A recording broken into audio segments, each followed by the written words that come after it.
welcome to another edition of WA&K, the weekly AEW News Kick. I am your ever faithful host, Tom, joined, as always, by my good friend Patrick. Hello, Patrick. Hello, I'm late. I'm not really German, but hi. It's you there again. Is that what I'm hearing? It was hazelnut ice cream. The sounds. The sounds. I don't... we have each other on video, but I've actually got you minimised at the moment, so I couldn't see that, and all I could hear was that. We're not an ASMR podcast, we're a wrestling podcast, Patrick. Although, branching out, just a thought, it's all the rage. And he is AEW's resident sound engineer.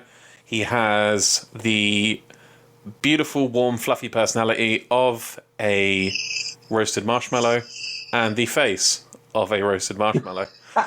It's Jack Griffin. Hello, everyone. I also decided this week, I was listening to another podcast, and they had another guy on the podcast as co-host, who's the exact same role as me, and they referred to him as producer. From now on, I don't want to be sound engineer, I want to be the producer, Jack. Okay? And that you've given Patrick a segment in the show of Hill Moment of the Week. The least you can do is respect my decision to now be called producer Jack instead of sound engineer Jack. I'm going to take it. I just hear Cartman, respect my authority. Respect my authority. We're back. I've taken it under advisement. It shall be reviewed by the board.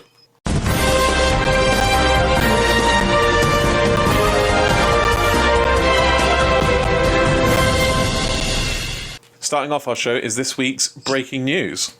Have you guys seen?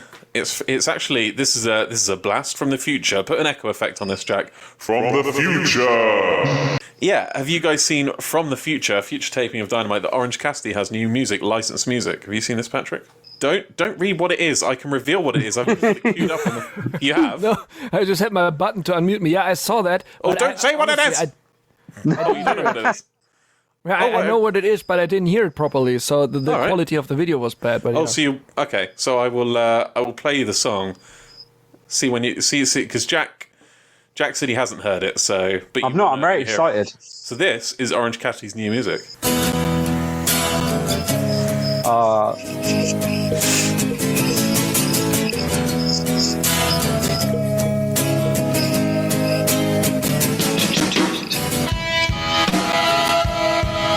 That just about uses up our license free. It is Where Is My Mind by the Pixies. What do you think of this for entrance music for Orange Cassidy, Jack? Oh, banger. Just as soon as I heard that guitar strumming at the start, I knew instantly what it was.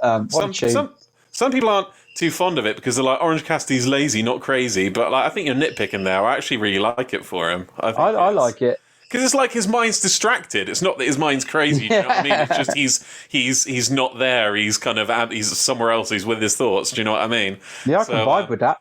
Yeah, I love it. What about you, Patrick? I don't know that song. This is why I didn't. Oh, really? No, really. But this is why I first thought I cannot hear what it is. But apparently it's something big, but not to me. But it's fine. I'm always open for new music, and the vibe fits to Orange Cassidy, I would say. Yeah. Well, I mean, it wasn't recorded by David Hasselhoff, so that makes sense. Okay. No freedom. Do you know David Hasselhoff recorded a song in German? It's horrible. I'm surprised he's recorded a song that wasn't in German, Patrick. Have you not seen Fight Club, then? Oh, now when you're saying it makes sense. Is it the final scene? Yeah. Yeah, okay, makes sense. Now rings my bells. Yeah, it rings my bells. Ooh, that really rings my bells. Yeah. Tell you what, we're going to use that when something good comes on. Oh, you ring my bells. German, we say that rings my bells. My bells, Which you plural. really say. No, it really, you really say that in plural.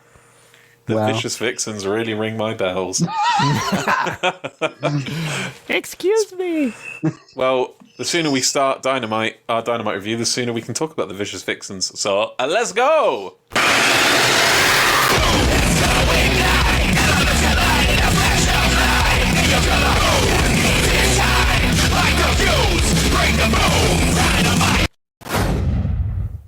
We started the show, that's right, with Kenny Omega versus Matt Sydal. Matt Sydal was fighting for a future title opportunity. The match started, and there was it focused on a sign in the audience. I'm wondering if either of you could explain this to me, if this is something from BTE. Someone had a sign saying, Kenny is going to beat up a hippie. I don't know what that's about. Maybe just because Matt Sydal was all psychedelic and they're all kind of like smoking weed, doing acid, and because he looks like a hippie. So that's legit. That's a very psytrance. I am up to date on BTE, and no, that's not something that's happened. The only thing that's happened recently with Matt Sydal on BTE is there was basically the Vicious Vixens extremely cringy. Yeah, so the Vicious Vixens and this other guy who I don't know the name right now stole Matt Sydal's jacket and then sold it back to him, and that was about it. But yeah, no, definitely not even worth really going and checking out. So yeah, no, don't understand the sign really. Just someone trying to be funny, I guess. This was a failing, I think. Single out that person. Yeah. This is a rivalry that apparently dates back years to Battle of Los Angeles in PWG, and they also mentioned they'd met elsewhere one other time. I think it might have been when Kenny was... They said New Japan. Yeah, I think it might have been when Kenny was junior heavyweight champion. I think they might have fought for that. But yeah... thoughts on this match? Jack's... actually, Patrick was really late, so Jack, thoughts on this match? I mean, it was a decent match. I thought it was really random. I don't know why Matt Sydal deserves a shot. I know they had the match between Nakazawa and Sydal to get this opportunity on Dark Elevation, I think, so I guess it was just a way to give Dark Elevation some legitimacy if someone gets a title shot. But I remember you saying last week, you're like, well, Matt Sydal must win because otherwise they wouldn't put the stipulation. But why is the stipulation? I'm just thinking the stipulation is just to like trick smarky viewers. Yeah, I mean, I'm guessing that's why it's there, but it's just really weird. It's just stupid as well. But in terms of the match, like obviously, as you do the play-by-play. But for me, it was a good match. I mean, good maybe. Matt Sydal is a good wrestler. I like him. I'd like to see him more. But it was clear Kenny was going to win this. I mean, it's just it was a bit of a nothing match. I don't know what you boys think. It didn't really add much in terms of like storyline too much. It just kind of it was like, what's the point? It was all right though. It was a good match to watch just for a match. But there was nothing. It felt like you watched it and you got, I'd say little reward, but not like in a negative way because it was a good match. Like, don't take that away from the match. It was a good match, but there was nothing really. It could have been a skippable match, in my opinion. I think it was skippable in terms of implication, but I have a theory that this was the first match anyone would see after... The first Dynamite match anyone would see after the New Japan Cup finals, which are obviously always going to be fucking mental. So I just have a kind of tinfoil hat conspiracy theory that they put on like this kind of high pace, kind of solid, similar sort of match. Do you know what I mean? These two can put on a similar sort of match. Obviously, not as good as we actually saw in the New Japan Cup final, but they're the kind of wrestlers who can put on that kind of fast match.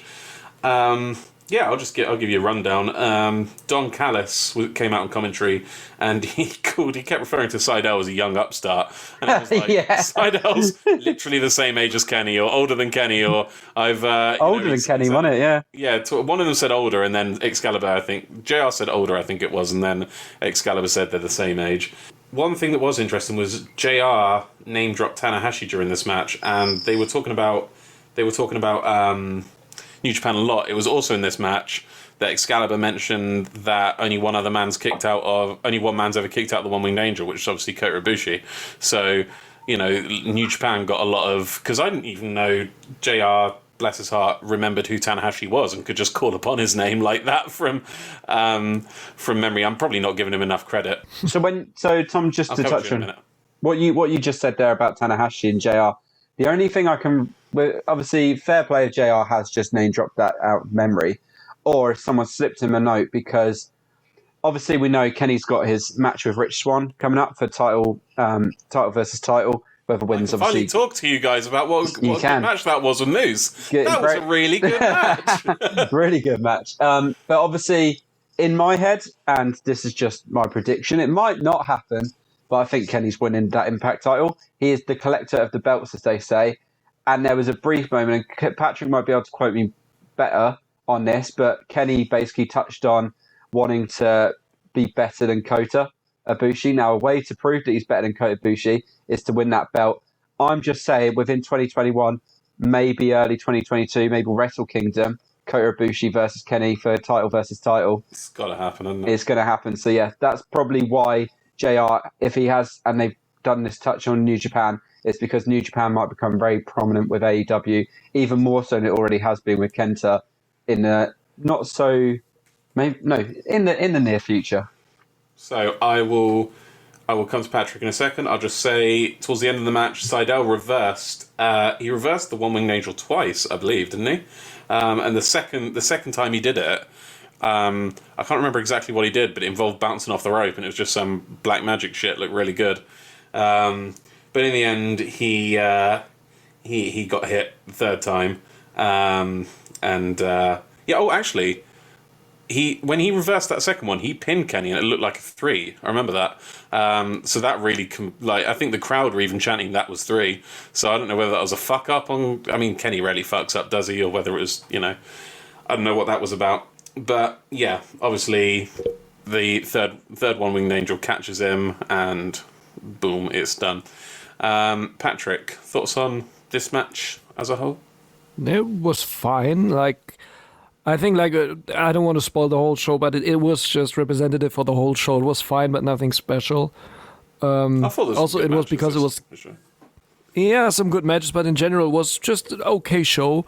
But this match also, it was quite pointless, because we know what happens in the end, that Kenny won't lose, but like Jack already said, I really before I watched Dynamite now, I saw the promo from Kenny from Impact that was a little more important, to be honest, for the whole big, like we said, for the big picture in general, what's happening with Kenny now with the other promotions. First thing is that he wants to win the Impact titles, which really looks like he might do that. And the promo was also very long, right, Jack? 12 minutes or so. Yeah, it was a long segment on YouTube for Impact's YouTube, yeah. Yeah, it's super long, really. And he also, that the thing with Ibushi, that he wants to defend him and show that he's better than him, but also he said clearly, him and Don Callis both said, no one ever kicked out of the One Winged Angel. So that was very interesting that they mentioned that 2 or 3 times, that no one ever did that, which is not true. But this gives also an open window for Ibushi coming in and claiming that it's not true. It's a debate. It's actually an ongoing debate with wrestling fans, which I like that they've played into, whether Kota Ibushi has kicked out of the One Winged Angel, because there was a significant amount of time between Kenny hitting it and the pin, I believe. Don't quote me on that, but I believe there was some time between him hitting it and the pin. So, Kenny can claim, I didn't pin him straight away, so it doesn't count as kicking out of the move. It counts as taking the move and then some time passing and then kicking out of the pin. Do you know what I mean? Yeah, no, it doesn't make sense to me then if Kenny's going to... Because obviously Kenny won't be the first person to have an acquisition of gold gimmick. We've seen it with Austin Aries, actually, and we saw it with the Hardy Boys before they returned to WWE, that big WrestleMania return. They had this kind of acquisition of, tour of acquiring gold or whatever gimmicks. But it doesn't make sense to me then why Kota Ibushi would be the one to unify the titles, because that's happened recently. His spoiler alert for the end of the show, his defense against Will Ospreay at Sakura Genesis will be the first defense of the world heavyweight, of the IWGP World Heavyweight Championship, which is the unified titles. So it doesn't make sense to me then why he would unify the titles against a lot of people's wishes, to be honest, when he could be claiming they're 2 separate titles going into a match with Kenny, who is holding 2 separate titles. Do you know what I mean? Or 2 or 3 separate titles. But, who knows? And it would have been a good way to split them up if they put the gold... Honestly, I think Kota Ibushi should probably win that match. I can't see New Japan booking AEW contracted talent to take their title. But if they were up for that under some sort of circumstance, it would also be a good way to break the IC title and the the IWGP title, heavyweight title, back up if they hadn't unified them. But alas, they have. So we'll see how that plays out. But yeah, this match, decent. Let's move on. We had Alex Marvez interviewing the Dark Order and Hangman backstage. The Dark Order were practicing. John Silver was practicing evading the coffin drop, so everyone was doing like trust falls in front of him to someone else catching them, and like John Silver was dodging them, like they were practicing for his match later on in the evening against Darby Allin. And then Hangman comes up and says, "Don't worry," everyone else leaves, and then it's Hangman and John Silver, and Hangman says, "Don't worry, those guys will be proud of you no matter what." So he's still not saying, he's still, making a explicit point that he's not in the Dark Order by saying those guys will be proud of you, not will be proud of you. Do you know what I mean? I don't think it's being too conspiratorial to say that's what they're doing there. Let's come to Patrick. Patrick, did you like the segment? Funny little segment, wasn't it? Yeah, I like that. And also with this segment, I'd like to connect more also with the BT episode of Monday, which was very important. It was a short episode and not really like meaningful from a lot of things in there, were like especially this Vicky Guerrero and Nyla Rose thing and some other things which were not. But there was this one thing which referred back to Don Callis telling the Bucks that they don't have what they had anymore, they don't have the fire anymore with the Young Bucks in Japan. And you see in the beginning, you see Nick sitting in a suit in an office. He's like, his phone rings like, yeah, darling, we're gonna go to a restaurant tonight, and then he just realizes like, I'm the total sellout, I'm the total corporate guy, the one I never wanted to be. And at the end of the episode, he walks by the booth where the Dark Order is always, and they were all having fun, this time with Hangman. The same sad music is playing that always was playing when Hangman was missing his friends, and he was passing by there, and the sad music was playing. He was seeing, okay, they're having fun. Where is that? I'm missing that group, that connection that was back in the days. So, and this is where this all now connected also, that Hangman is now really a part of them. Also, the graphics said also, the graphics description later in the match, which is coming up then next, like from Hangman, says also he has some dark friends or friends in dark places. Or the shirt looks like it says Bark Places. He's got tight. He's friends with Titus O'Neil. Ow! Because that's what Titus does. Totally, yeah. But yeah, this is nice. Like, we can directly connect to the next match. Then there is this connection with the Dark Order. He's clearly becoming some part of it. So there isn't actually that much to say about in the next match because it was quite a short one. It was Cesar Bangarang versus Hangman Adam Page. Cesar Bangarang is apparently aligned with JD Drake and Ryan Nemeth because he comes out and interacts with them at ringside. Sorry for the interruption. They were said like in the introduction, it was said on the graphics it was said with them. But they were like behind the guarding rails in the audience. Yeah. Also, did you notice that? Did you notice they announced him twice? I'm assuming that's just something we had on Fight, and maybe they announced him because they announced him. They announced him coming to the ring, and they announced him in the ring after Hangman had entered like an in the ring entrance. So I'm assuming just we caught the beginning of it on Fight that maybe we weren't supposed to. Right. Or they had to do that after the commercial or so. Really, not much to say about this match, honestly. All I really have down about it is that there was a nice high collar belly to belly from Hangman on Caesar Boomerang, and and then he hit his finisher on Caesar Boomerang for the win. Next up, we had Lance Archer cutting a promo on Sting for some reason. Time. It was. He didn't say. I was waiting for it. I was waiting. He said time. Did he say time? Yeah, he said time about 2 or 3 times. Do a shot every time Sanchez says literally promos. He talked about the bat used to mean something, blah blah blah. I mean, back in time. back in the old days, back in time. It was nothing as before, saying when I think it was Ricky Starks calling out Sting for basically doing fuck all and just coming out and standing around and doing nothing. And Lance Archer was just reiterating that. I don't really understand the motivation behind this rivalry. Who wants a word on this before we move on? Patrick. Thank you, because I also I don't have to point out so much. You already said everything that needs to be said to this because it's just a small segment, and you're like, what?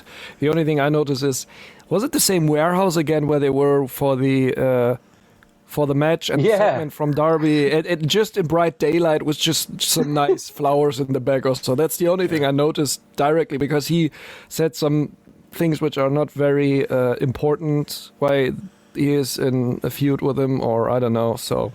We can skip to the next thing. It wasn't bad as far as promos go. No, promo-wise not, but just content-wise. Content-wise, exactly. There was the content. Not a real connection.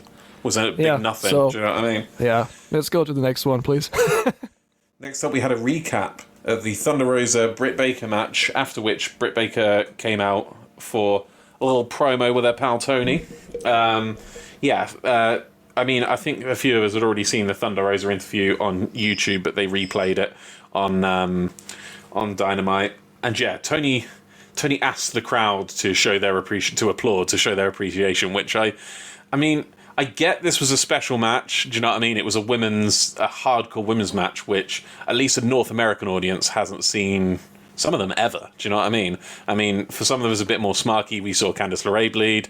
I've seen a couple of other women's hardcore matches. Like I think I mentioned on another show, seeing one in ICW.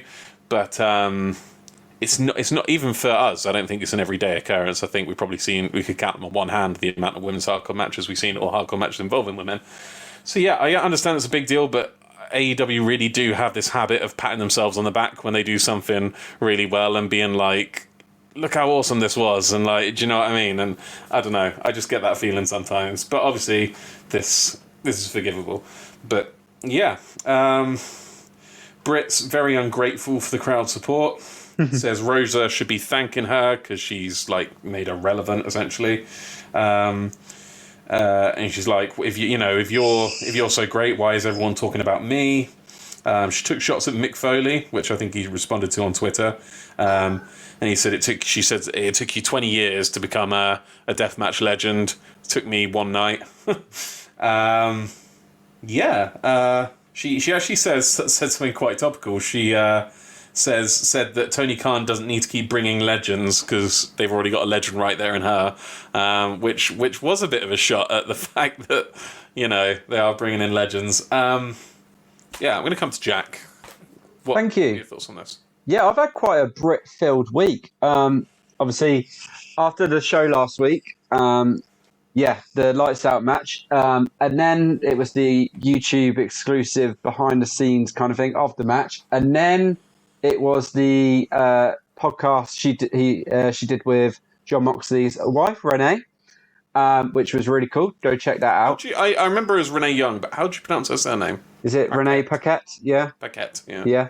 So that was cool to listen to. And now obviously this. So I've had quite a Brit kind of, what's the word I'm looking for? Been exposed to a lot of Brit this week, basically.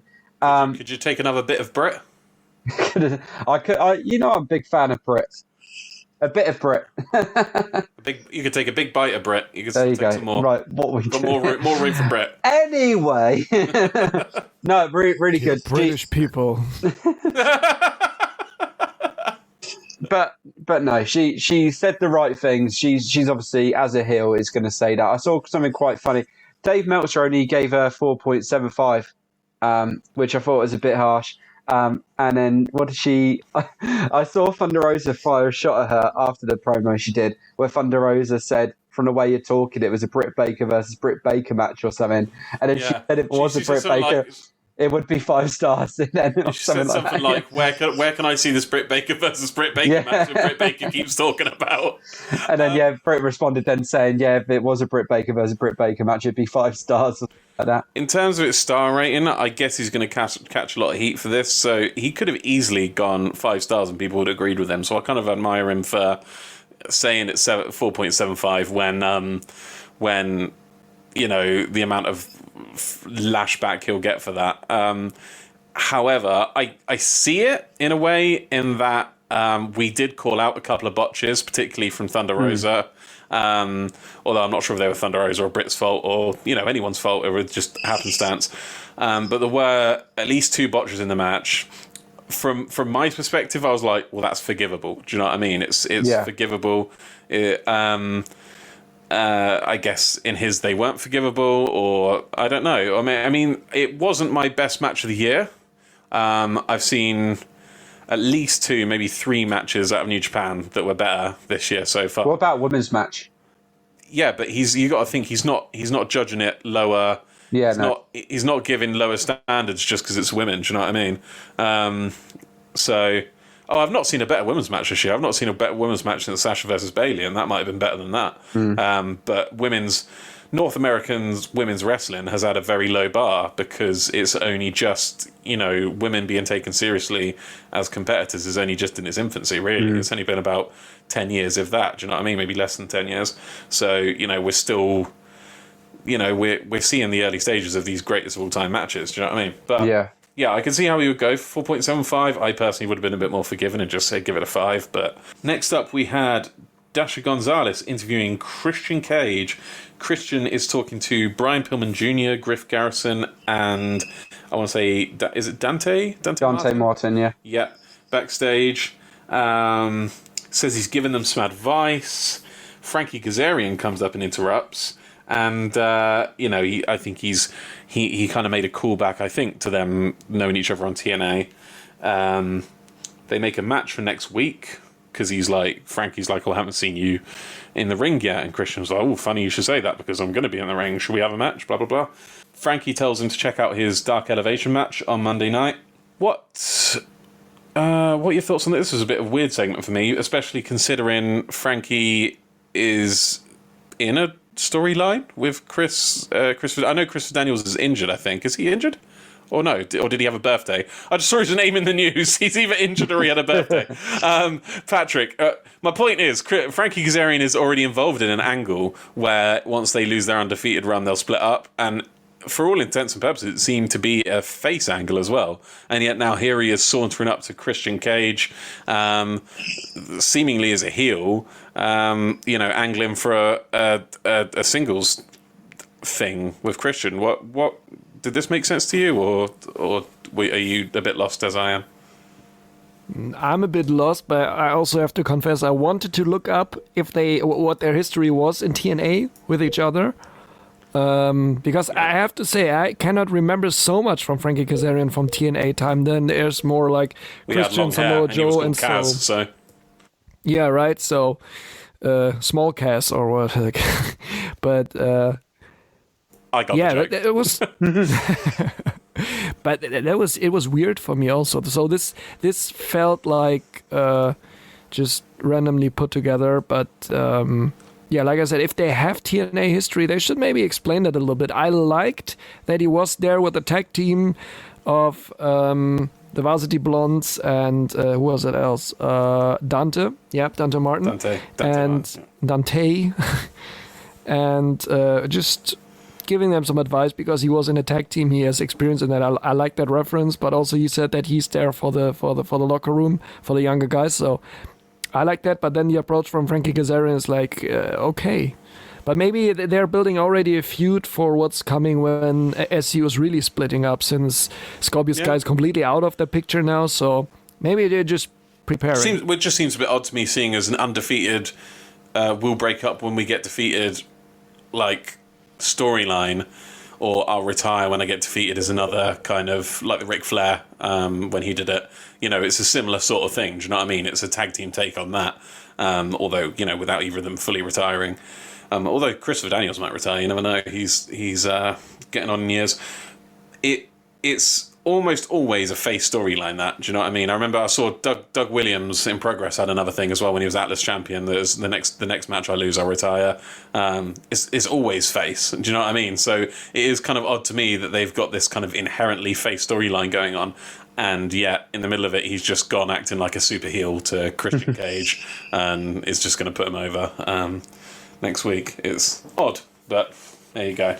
That actually leads into our next match. Sorry. Now I got the info. It was at the 11th of November 2007, where at TNA Genesis, Christian and... That was his debut, wasn't it? Or no, 2006 Genesis. No, 2006, I think. 5 or 6 was it? He debuted but at they had Genesis, though. Yeah. They had a ladder match for the contendership for the tournament final ladder. What? And it's need to read the rest. I was like, huh? No, it's a number 1 contendership match for the TNA World Heavyweight title. Oh, back then it wasn't the NWA World title. Okay. But Christian Cage versus Cass. Well, it was 2007. They might have just lost it if it was 2007. Yeah. So it was a ladder match, and then had a Wrestling Observer newsletter 4-star rating. So that's not that bad, actually. There you go. We'll have to go check that out. Before I was rudely interrupted. It was the Pinnacle. Who from the Pinnacle specifically? It was Sean Spears and FTR versus Dante Martin and the... I always get this wrong. Hollywood Blondes? Varsity Blondes. Varsity Blondes. Fuck my life. I knew Do you even watch the product? The Hollywood Blondes were Austin Ryan. and... No, Hollywood Blonde is Ryan Pillman. Hollywood Hunk. I don't fucking know. Ryan Nemeth is in there somewhere.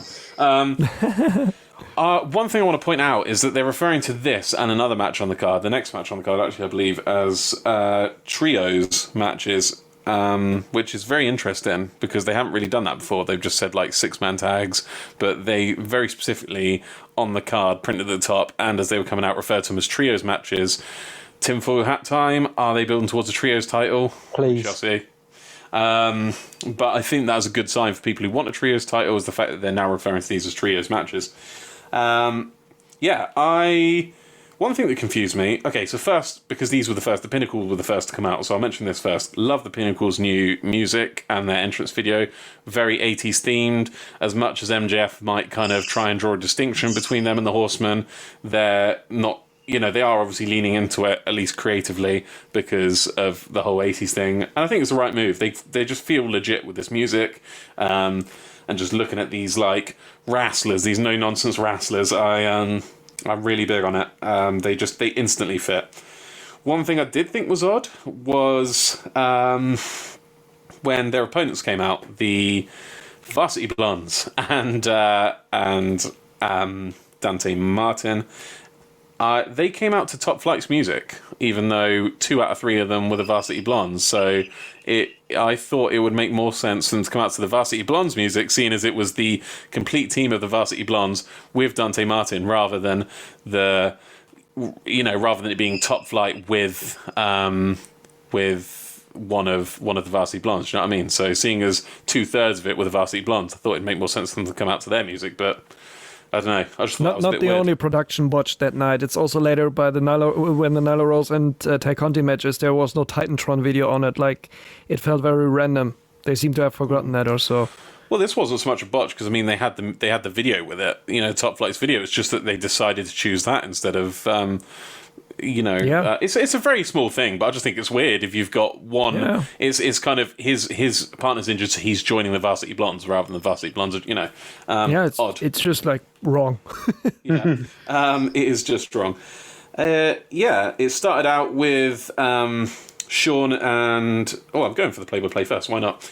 Sean and Dax isolated Brian Pillman Jr. in the corner. Tide turned a bit. The Blondes plus their new mate, they kind of top blondes. The top blondes, love it. Okay, that's what we're going to call them, because I was looking for a way to shorthand it. I needed you here. That was it. The top blondes faked a tope to the outside. That was quite fun.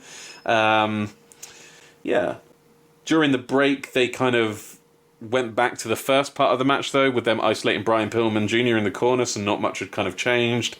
I expected more of a rally from the top blondes than we actually got.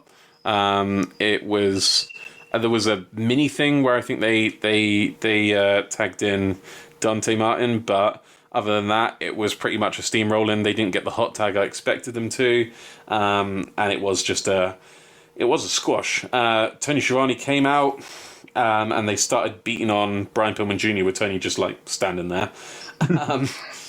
Cash got on the mic and said that the Pinnacle's more than a team or whatever. It's a family. Blah blah blah. Dax did a bit of a shoot about professional wrestling, the whole thing they've been doing since WWE days about how we're, professional wrestlers, we're not sports entertainers. I like how they're kind of still trying to live that gimmick despite the fact they're in a place that does recognise them as professional wrestlers. MJF got on the mic and said that Chris Jericho is terrified.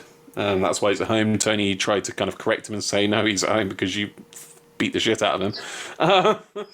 And yeah, then there was a really awkward segue from Tony Schiavone at the end where they were going into the next segment about Team Taz, and Tony Schiavone started talking about it while like MJF and that weren't actually done. Their music had only just started up and they'd only just started pausing, and you've got Tony Schiavone almost still talking to MJF, talking about Team Taz. Do you know what I mean? Jack, okay, first off, thoughts on the match? Thoughts on the match, squash match. There's not too much I want to say about it other than I've been quite a good supporter of the Varsity Blondes for what they are. Obviously, I've not really seen them win because the only time I've seen them is on Dynamite in these sort of matches. But they've impressed me. The thing is, it wasn't always these sort of matches. They've given them longer matches before. It's kind of confusing how they want to book them, Yeah, true. But also, as a Varsity Blondes fan, as I proclaim to be, if I cared about them that much, I'd watch them on Dark to see them win. So just kind of, that's me kind of contradicting myself. But on the match in general, the Pinnacle looks serious. I'm looking forward to seeing where they go with this. I think inevitably it's going to be a Pinnacle versus Inner Circle match. That's the immediate future I can see. But other than that, I was picturing I could see, FTR with tag titles, Sean Spears with the TNT title, MJF with the world title eventually, if they all claim to be, the top dogs basically. But that'd be a bit of fantasy booking in terms of that kind of faction. But overall match, bit of a nothing match, probably, arguably. Actually, no, I'd give my worst match of night to Hangman and Cesar Bononi because that was even more of a squash. But this was another equally up there kind of forgettable match. Really, it was quite a forgettable start. Well, not a forgettable start, but in terms of what we've been used to the last couple of weeks with Dynamite, where they've been quite strong, it seemed like quite a weak first hour, really, in terms of matches. Jack pretty much covered the match. So would you like to comment on what happened after the match, Patrick, and the promos they cut, and, as I mentioned, the kind of weird segue into the Team Taz interview? Yeah, I like the promo afterwards, definitely. Real good heel work, although not my heel moment of the week. You can keep your fingers off the button. Not yet. Well, it's about to come later. No, it was really good, just addressing it. I liked the promo from Dax. You don't see and hear them often on the mic being this direct to the audience and really. It was Cash that I thought delivered the more powerful one. I think he was the one that was talking about family. Dax was going back to the FTR well of talking about pro wrestling, blah blah blah. Do you know what I mean? We're pro wrestlers, we're not sports entertainers. Well, they don't really say that specifically anymore, but yeah. Yeah, I like this old school thing because they have this old school approach. Like you said before, completely agree that the new Titantron video and theme music is really good, fits perfectly into it. Yeah, and there's not much to add. I'm really looking forward, or I'm like curious what will happen now with them and the Inner Circle. When will the Inner Circle show up? Sammy Guevara posted a picture, I don't know if it was today or yesterday, of the Inner Circle, but just in a gray tone, like it's over. I don't know. Everyone's dead. But yeah, curious to see it. This made me curious, and also they cut that off like really weird just to show Team Taz. Yeah. And yeah, I don't know. Well, speaking of which, we have a promo from Team Taz coming up now. Who wants to talk about Team Taz? Bear in mind, but Jack, before you say it, he said it already. I'm going to say, bear in mind, whoever doesn't has to talk about QT Marshall. Thank you, Jack. I will go to Patrick. Patrick, we had a little promo from Team Taz, and Taz basically says Brian Cage has apologized for respecting Sting. Such a weird thing to make him apologize for. He kind of went down the line and asked if everyone's chill, everyone's cool now, and Hobbs said he's cool, Hook said he's cool.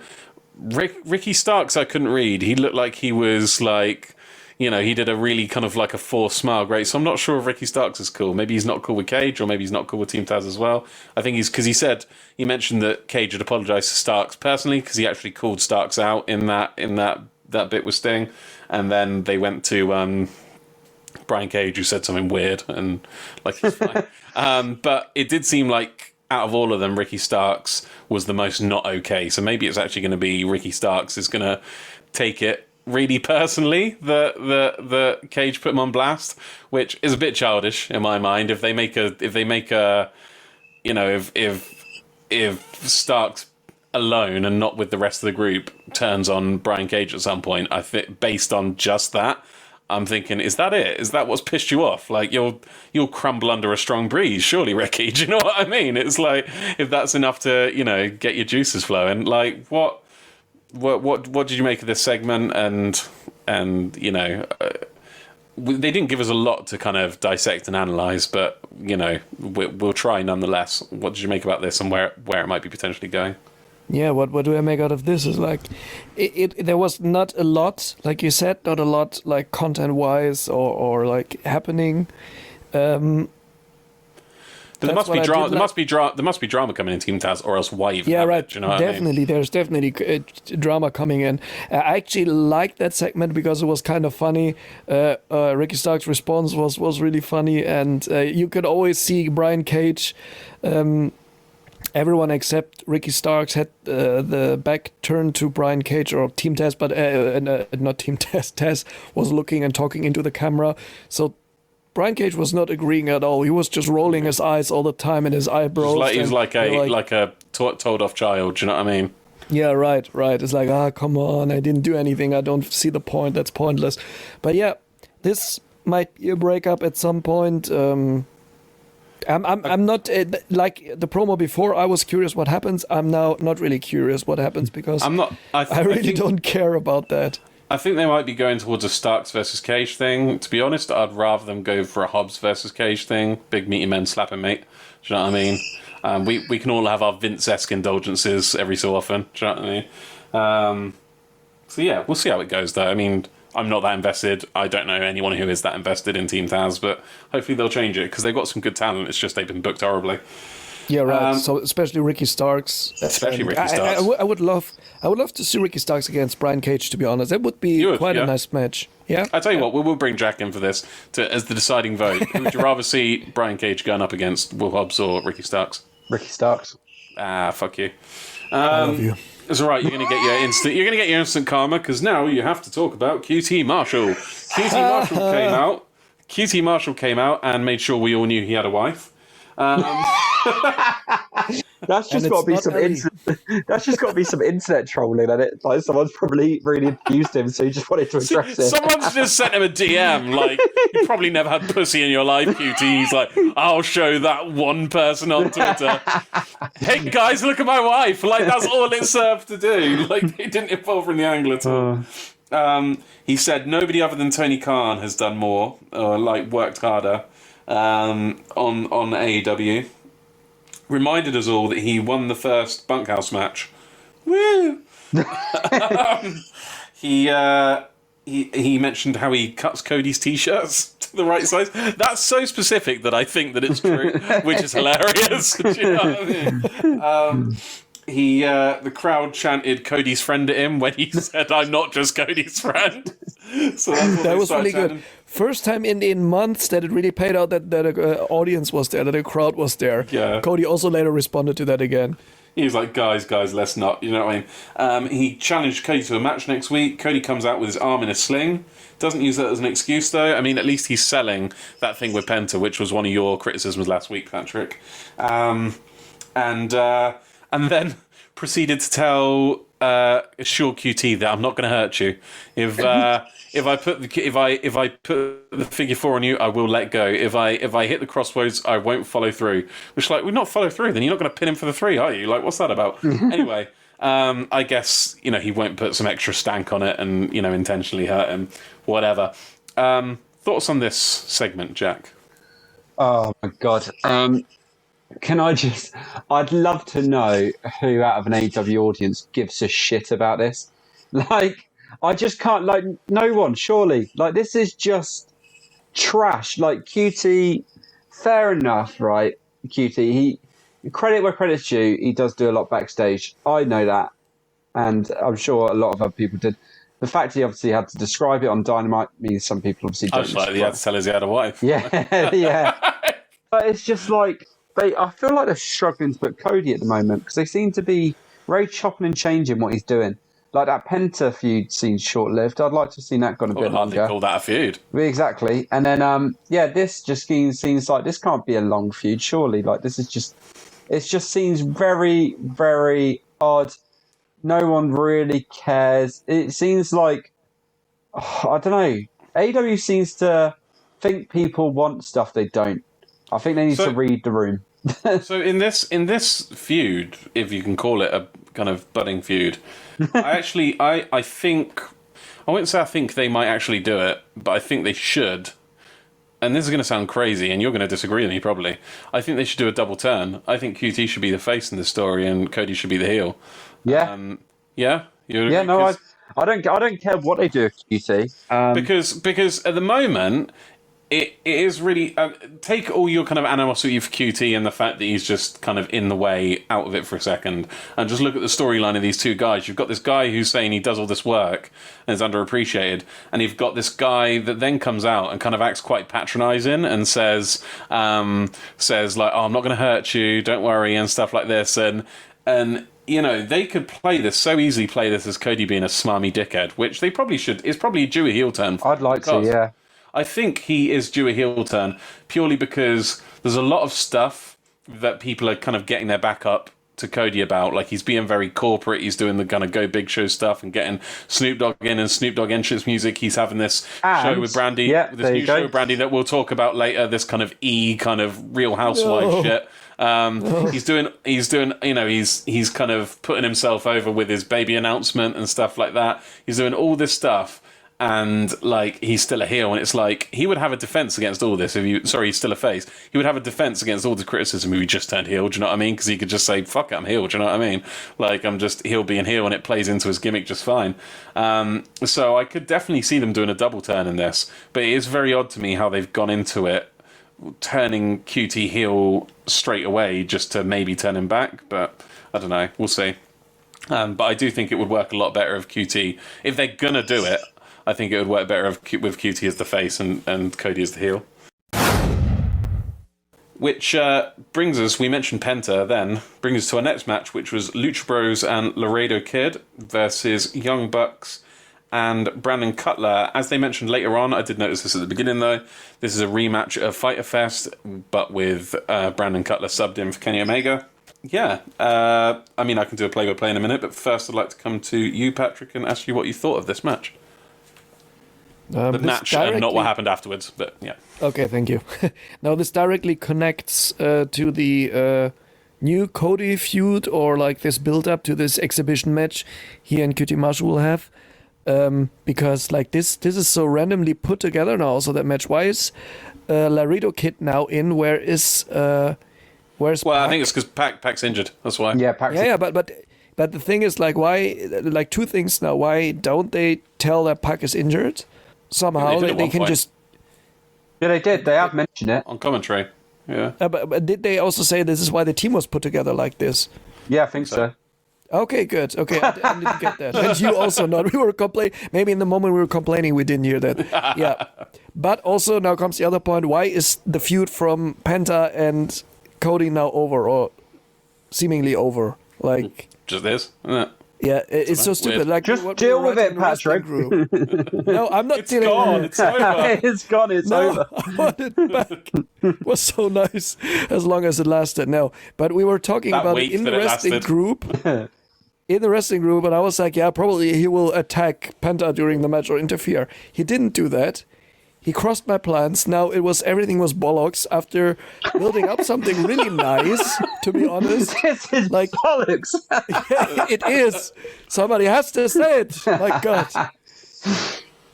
But yeah, the match was fine.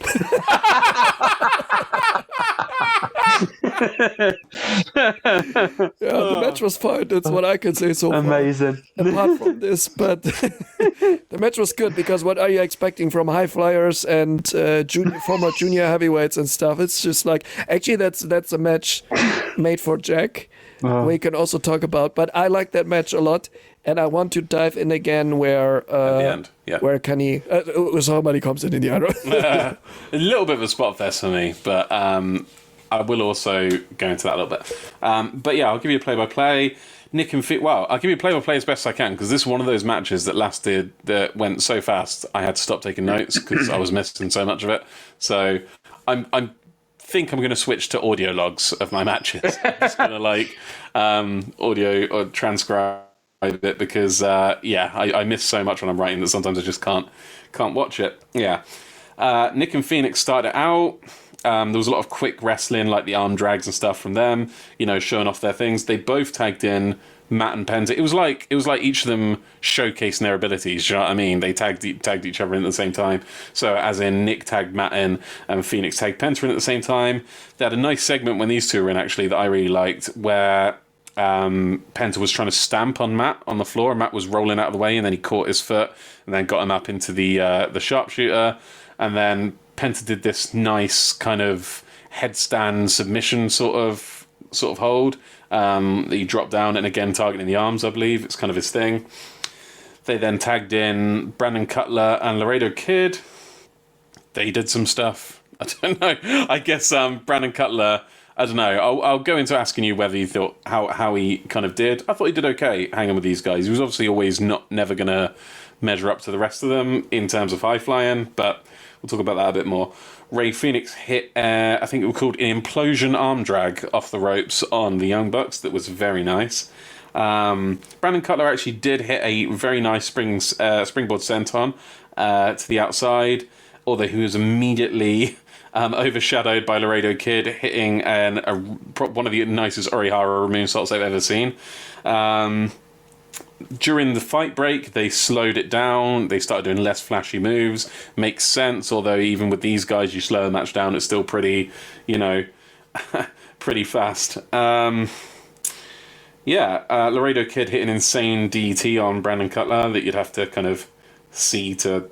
I can't really explain it.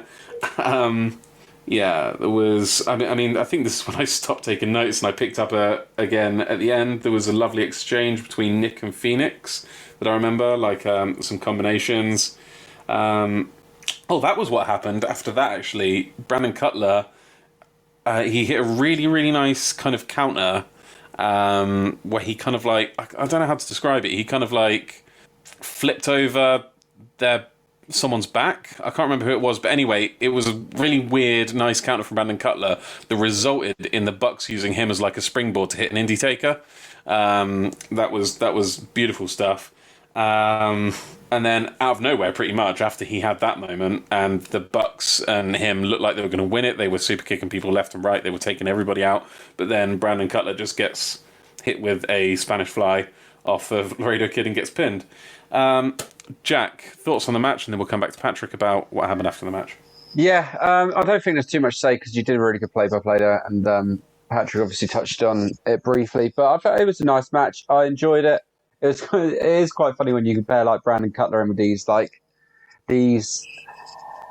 very experienced, very good wrestlers, and obviously he's not had as much experience, especially not on Dynamite as much.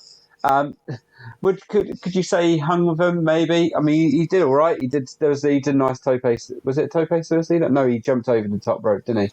Onto everyone. I thought that was quite cool. But no, it was an all right match. I think they're just trying to obviously keep Bucks and Death Triangle kind of intertwining with each other. Obviously, we had the Matt and Ray Phoenix match. Now we've had this. It's just kind of keeping it. Oh, these two have a title match like coming up soon, kind of thing. Just having all these different matches. There you go. So it's to play for people like you, Tom. But no, it's a good match. Good match. You people. You people. I'd probably say out of the ones so far, is one of the better matches. We've had out of the four so far. It was the best one so far. And yeah. And it was very fast paced. And I don't blame you for not managing to keep up because there was just a lot going on. I did keep up. I just stopped watching. Are you just taking offence by everything I'm saying? Are you just trying to be offensive when you say? But no, pass on to Patrick and we'll talk about the end.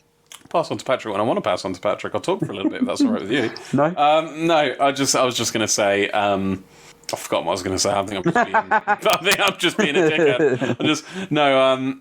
Yeah, fuck it. Patrick. Actually, I'll tell you what happened after the match, and then you can comment on it. Omega came out and attacked Laredo Kid. Kind of reminded us all about the fact this was a Fyter Fest rematch, but without him. Talks about how he left people he loved. He left friends and family. He specifically said people I loved in New Japan to come to maybe a mention of Kota there. Definitely. He left people he loved in New Japan a couple of years ago to come here. And he said, I never chose AEW, I chose you, in reference to the Young Bucks. He said, I chose you and you never chose me back. And he said, I'm giving you one last chance or whatever to too sweet him. And he threw it up. And they did not too sweet him. Lucha Brothers, they got out of the ring. Lucha Brothers got him from behind, took him out with the double super kicks, and then their finisher. He was bleeding from the mouth after they left. The Good Brothers, in true Good Brothers fashion, came out when they weren't even needed anymore to look after Kenny and pick him up. And Kenny gave a bloody mouthed thumbs up to the camera. Thoughts on this? I'm sure you've got a lot to say on this, Patrick. Yeah, first of all, get your finger ready. The heel moment of the night for me. Oh, My finger's always ready, baby. oh God. Yep, I'm ready. You got to say the heel moment first. Oh yeah, when Kenny, just the whole thing that he said, like he came in, mostly that he came in and said, I didn't came for AEW, I came for you guys, and now you're more of a letdown. God damn it. God damn it, Kenny. How could you say such a thing? How could you say such a thing? No, that's really good and deep shit. That's what I like. Such deep shit. That's what she said. Such deep shit. Yeah, but really like this segment. Except, like, really, this stands out. The other promos and mostly everything except the Pinnacle thing, maybe, that happened in the show were really average or not mentionable, not worth mentioning at some points. But this is so good, so well written or put together live whenever they're deciding what they're saying in word. But it's just makes so much sense. And also, like you said, that he said, like, he left even people he loved behind in Japan for this, and now they're the other guys. You have to think, who does he mean by people he loved? Do you know what I mean? Yeah, all his boyfriends really and girlfriends. Yeah, but that's the point. That's what I really like when they give some. He did mention fans who loved him as well. In New Japan, he did mention how the fans loved him, which they did. Real deep stuff that he left behind, and also what I find interesting, it is still referring to the Bullet Club sign. Although he didn't do that for a long time, and now he thinks for some kind of way it's important again, because I think maybe because he's the cleaner now again, or he wants also, like to see from Kenny, he wants to be that cleaner guy again. He wants to be that guy again who was on top of the world, which he wasn't the last 2 years, what people say, quote unquote, although he still was, but he wants to have a reminiscence of that era again, and if they're not in, they're out. So, I like that. I think. But also, what I have to say, what I also liked, when Bretton Carter left, like, yeah, go with your cameraman. That was good. Next up, we had a Jade Cargill promo. Who wants this? Giving offers. No, go on. Thrown out there because. Okay, Patrick will take this one. She said Red Velvet. So, yeah, she kind of, called out Red Velvet for the audacity of kind of squaring up to her and, said she's not done with her. She referred to herself as, now you've got to face off with that bitch, I guess is that going to be her nickname? Is that going to be on a t-shirt? I kind of like it. I'd wear it, just ironically. So, Patrick, just take that to note. We've got one Vicious Vixens for the t-shirt for Tom and a Jade Cargill That Bitch t-shirt when it is If they bring out a shirt that says that bitch on, I will 100% wear that all the fucking time. It would be hilarious. I'm going to open a money pool already. What are your thoughts on Roman Reigns? I mean, Jade Cargill. Patrick. Not a lot. To be honest, I really look forward to that match because they delivered a real good match already. I look forward to it mainly because of Red Velvet. Yeah. I think Red Velvet should be in the spot Jade Cargill's in right now. Me too. But the promo, like the other ones I said before, like it just doesn't matter. It's really just time wasted. Just do the match, announce it a week before, then I'm happy. I don't want to see like a minute-long, super overproduced promo anymore for, I'm like, I get it, who Jake Cargill is. Let's just do something meaningful. Do you think I'm being unfair by accidentally on purpose comparing her to Roman Reigns? I said something, I don't know if I can say that on the podcast again to you, but something that goes in the same direction. But for for some reasons, I'm not going to say that out. But at least you're learning self-control. Yeah, right. Progress. So much. Progress. No, but it's just like, why are they pushing? But in terms of them picking someone and telling you this is who we're, and I suppose I've always been really annoying Smark when it comes to conversations with Roman Reigns, and made sure people knew it wasn't because he was being pushed against our will, which was the main reason people disliked him. I just never rated him as a wrestler. I never thought he'd be able to carry a match as a singles wrestler, which came all abundantly clear when he had that horrible match with Undertaker at WrestleMania. I thought he was always just good as the Impact guy in a 6-man tag. Aside from that, a lot of people dislike Roman Reigns because the WWE said, this is the guy, we're picking the guy, deal with it. Do you know what I mean? Not leaving up for the crowd to pick their guy, like they picked Daniel Bryan, like they picked CM Punk, like they picked Cesaro.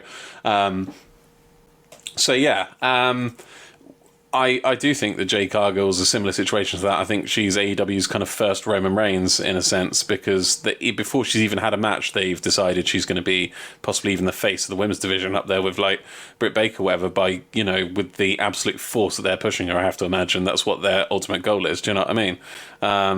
And based on what? Do you know, she's not particularly famous, or I'm just going over points I've said in previous weeks, but yeah, it irritates me a bit. And I think Red Velvet has been out there busting her chops, and she's definitely getting squashed by Jade Cargill, and it's a shame because I think Red Velvet has earned the spot that Jade Cargill currently has and hasn't earned it. Do you know what I mean? But, oh well, there you go.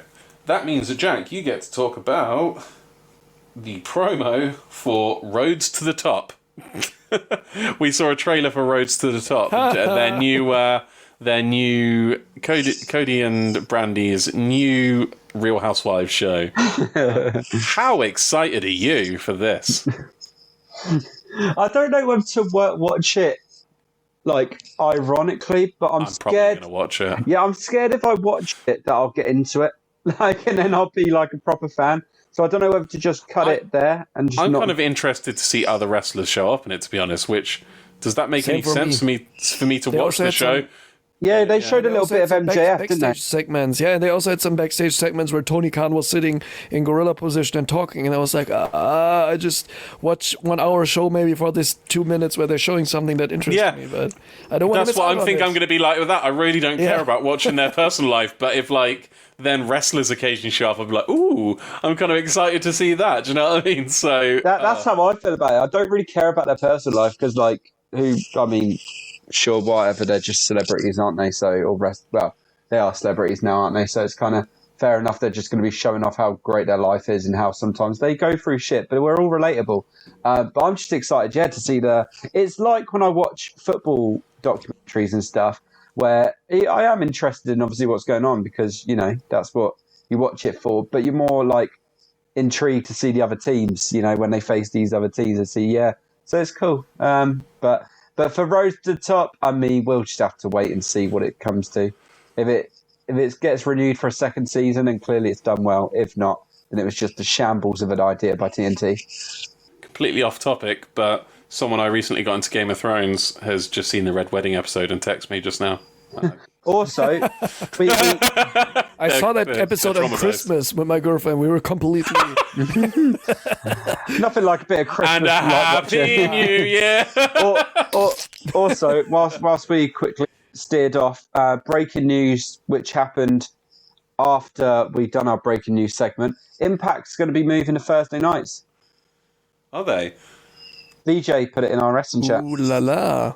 Well, I also have breaking news that I forgot to mention, which was that AEW are running a house show Yes. Oh, on the that annoyed Friday me. on WrestleMania weekend, and I had something.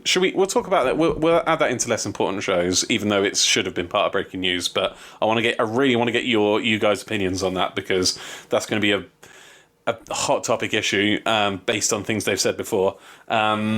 Anyway. Sorry, I really want to mention something that's really important to me regarding Cody and Brandy. There is no structure to the show anymore. Just go for it. Okay. No, I'm just looking forward to Pharaoh's stuff also. I love that dog. I just wanted to say it. I love the dog. He's cool. That's the only reason I'm following Cody Rhodes' Instagram account, just to see Pharaoh. I like how you pronounce that. So do I. Pharaoh. Pharaoh. How do you say that? Pharaoh. Pharaoh. Pharaoh. No. Pharaoh. No, just keep saying it your way. Pharaoh. Boys, let's get going. Pharaoh. He's a Pharaoh. We've become distracted, as we always do. No. Not us, surely. Next up was Eddie Kingston and a Jon Moxley promo. Yeah, this is a broken something, I quote Eddie. He was like, this is a broken something, now I've got a broken something. He tries to stand up, John pushes him down. Mox says he doesn't know or like the Young Bucks, but he owes them one, and if they want to play the game, you're in the game, blah, blah, blah. It's quite a cool, intense little thing to say from Mox. I was a little bit worried they were kind of turning Eddie Kingston after this whole passionate moment into a bit of comic relief in this, with him saying, I've got a broken something, and then trying to stand up, and Mox just like pushing him back down. Do you know what I mean? To sit down. I was a bit concerned about them making him comic relief. But I am excited to see these two kind of intertwine with the Young Bucks and Kenny and that. But I'm still wondering how they're going to keep this going with the Young Bucks, and the Lucha Brothers still have their match, or Death Triangle even. I assume Pac's injury is like throwing his banner into the works as well, but he'll be back soon. But yeah, Patrick, thoughts on this promo specifically and its implications? That was another cool one. As a team together, they work really, really good. I like them. And yes, they're really awesome. Like also how Moxley was standing in the back, a little bit like a dark orange Cassidy, standing here with the sunglasses on, not moving well. Eddie Kingston was talking. It was a little. He has some comedic touch point there at some place. That's really nice. And curious to see what will happen then now with the Bucks. As you mentioned before, the Bucks still have that title match against the Death Triangle, and let's see if they will get a little assistance from the whatever they call their team now, the Destructive Dingaloos. I don't know. Destructive Dingaloos. We found the name of our episode. You know what? It always comes from Patrick as well, the name of the episodes, doesn't it? Patrick, you just got a knack for it. Yeah, I don't know. You should play with me Gartic Phone one day. That's the perfect game for me, because I can come up with totally nonsense stuff, and it makes a whole game out of it. We'll do it. Okay, great. But yeah, it was good promo, and this was one of the few promos which was, again, really good because it had some content. My favorite word. It was content-wise, my second favorite word today. Very good, leading us somewhere, showing us, okay, they're sticking together, they're really mad, they're really pissed. They have their way of dealing with things. He's still like Moxley is still like I owe something to the Bucks, although I don't like when I owe something to someone, but I'm just gonna go with it because I'm a man of honor. So that's a really good point, really clear point. I liked it. And yeah, right, keeps on going, spinning that wheel on. Next up, we had Nyla Rose versus Tay Conti. It was their third match by my reckoning, even though the announcers kept referring to it as like a rematch from the tournament, I suppose, because that was the more recent one. It being their third match and Nyla Rose winning the last two, I was like, Tay Conti's got to win this. I think the other time Tay Conti won, she was filling in for Layla Hirsch. Not one, sorry, the other match they had, I think it was she filled in for Layla Hirsch and they had a singles match. And then they had the match in the tournament, and then they had this. Yeah, from the get-go, I was like, if Tay Conti doesn't win this, they just have no respect for her whatsoever. Dark Order came out to offer their support for Tay Conti, which was nice, in Anna Jay's absence. Nyla started out strong, as you'd expect her to. Tay got her in a submission, and then started to hit some nice arm drags, which was quite impressive, given that it was, Nyla Rose of all people. Nyla did her knee drop thing and got a near pin. I know you're a big fan of that, Patrick.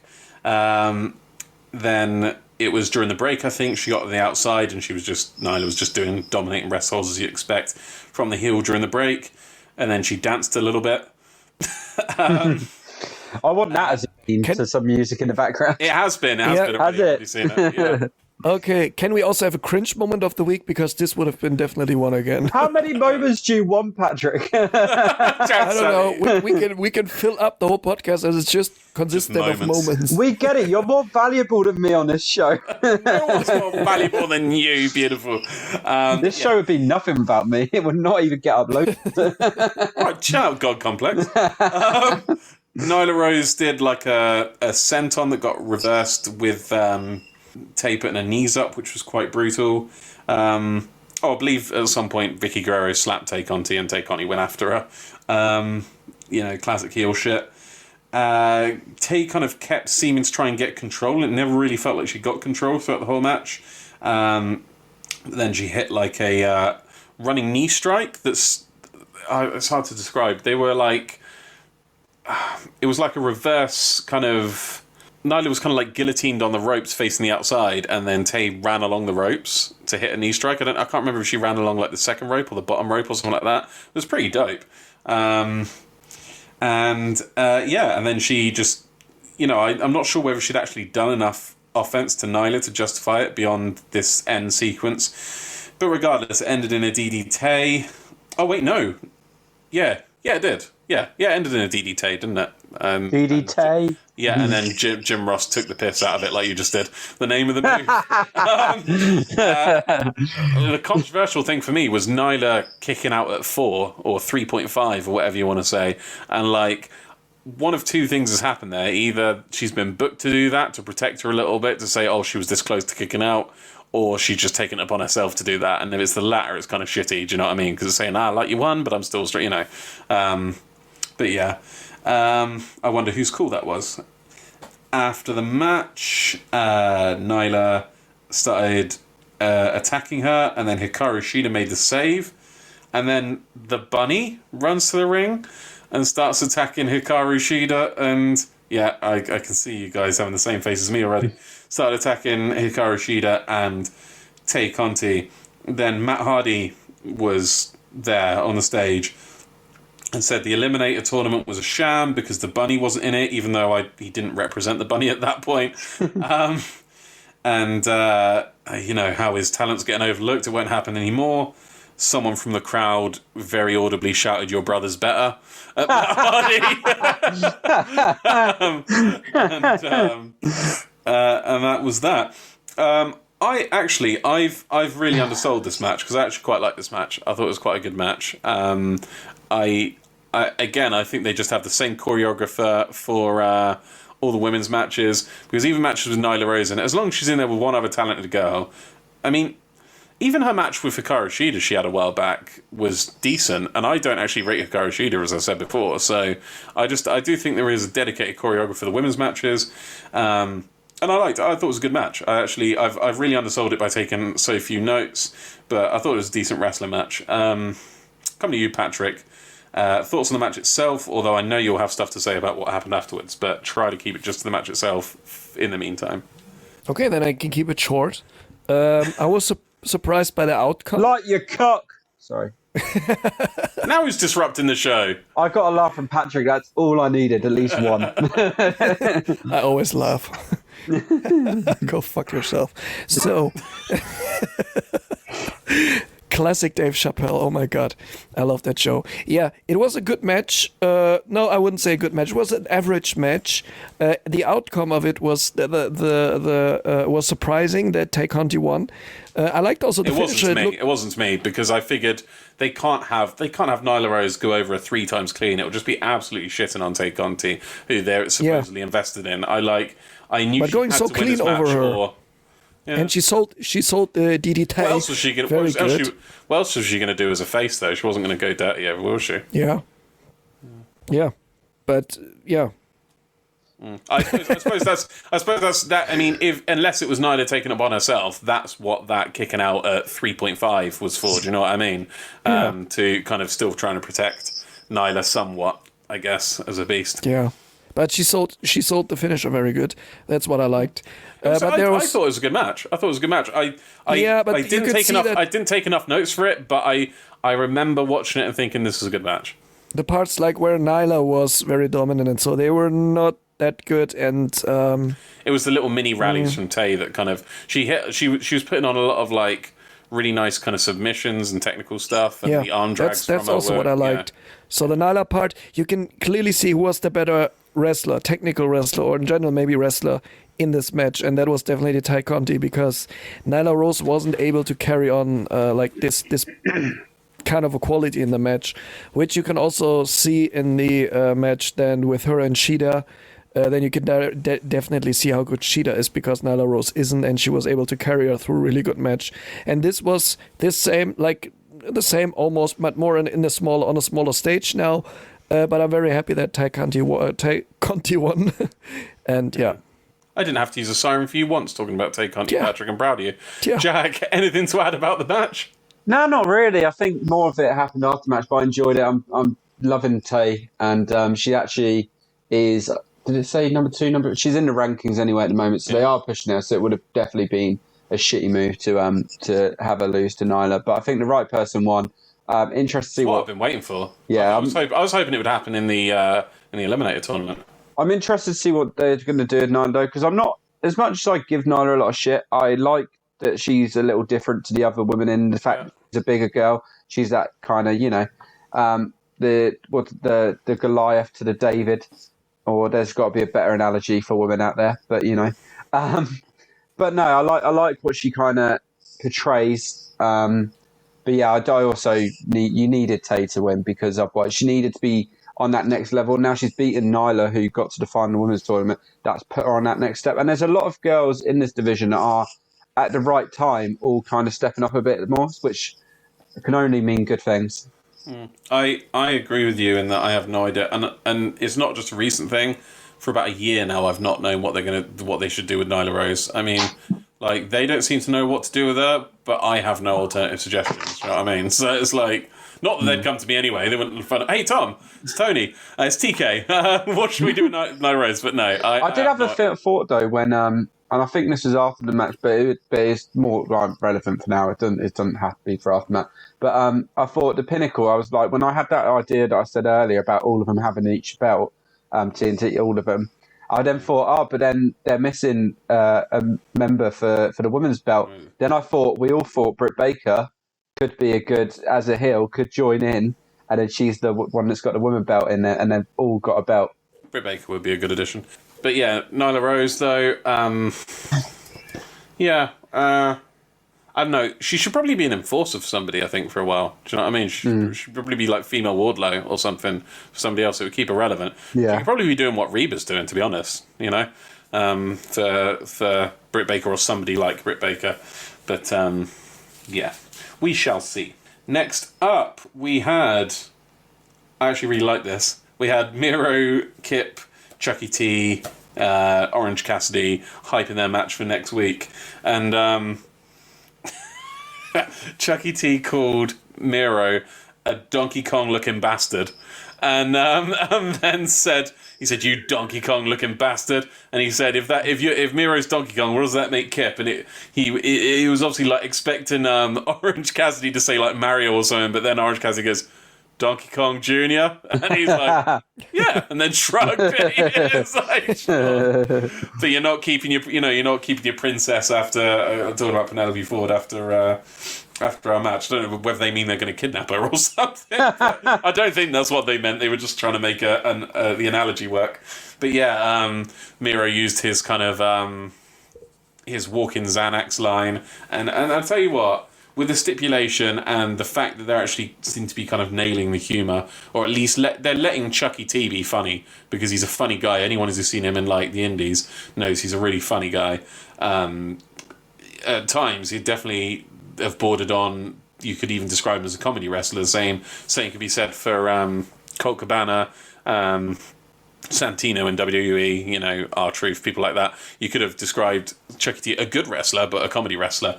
So, you know, they're letting him be funny, and with the stipulation next week, I'm quite excited for it. They've salvaged something out of this storyline for me. It probably helps that it's the light at the end of the tunnel, and this looks like the end of the feud, the blow-off match. But yeah, Patrick, thoughts? Give me some thoughts. Some thoughts. Let me in that head of yours. Yeah. I could just hope that it's over finally. That's less optimistic I'm than really, I was hoping. I'm really curious to see what they will build up when it's in like an what is Arcade Anarchy, was it, yeah? Match? I'm thinking it'd be like pinball machines around the side of the ring, and they'll like chuck each other into them and shit. Yeah, but that would be cool. Like if they're really like all around the ring, not like the Mimosa match where there were just two pools or so, which are like children pools. Just bring 50 fucking arcades and pinball machines around, let them completely waste them. That would be awesome. Then I would be happy that this weird feud got a nice ending, but otherwise just please stop it. Get some help. It should be that many. Get help, please. No, I think it'll probably end up being similar to when they have a tables match where they set like one table at each kind of side of the ring. There'll probably be like 3 or 4 arcade machines or something. I'm hoping I'll be proved wrong. I'm hoping there'll be more than that. Or they might scatter out a little more. So like out into the crowd a bit further, there's arcade machines, you know what I mean? So like where they positioned their Allen or whatever it's called before when it got damaged, that wasn't at ringside specifically, was it? It was into the crowd a bit.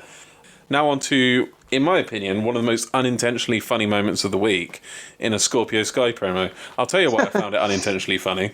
Yeah, wait for it. Okay, so Scorp's basically giving his, furthering his angry heel gimmick, right? Saying like, I've been overlooked and stuff.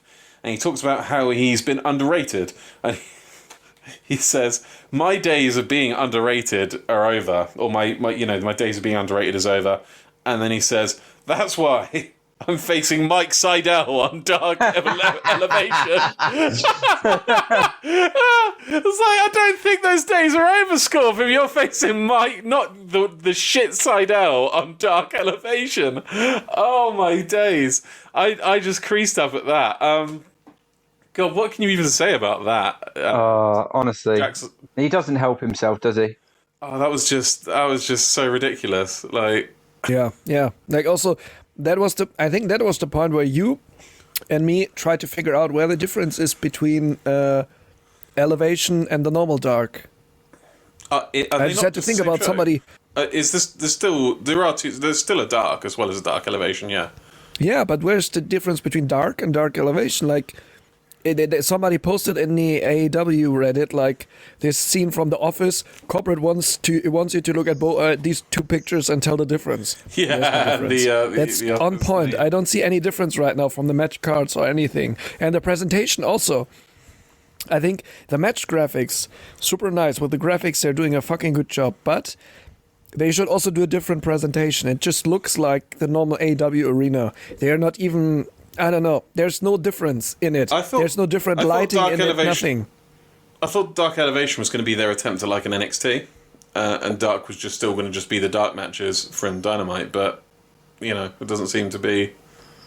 I mean, they should. That's what they should do. That's what they should do. I'd be more invested in people like, Caesar, Pineapple. I don't know. It's not even the right letter. I'm running out of words.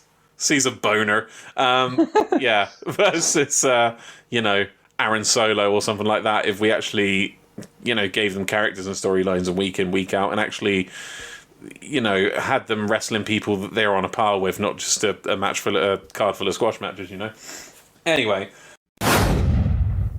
next up we had the main event of the evening: Darby Allin defending his TNT title against John Silver.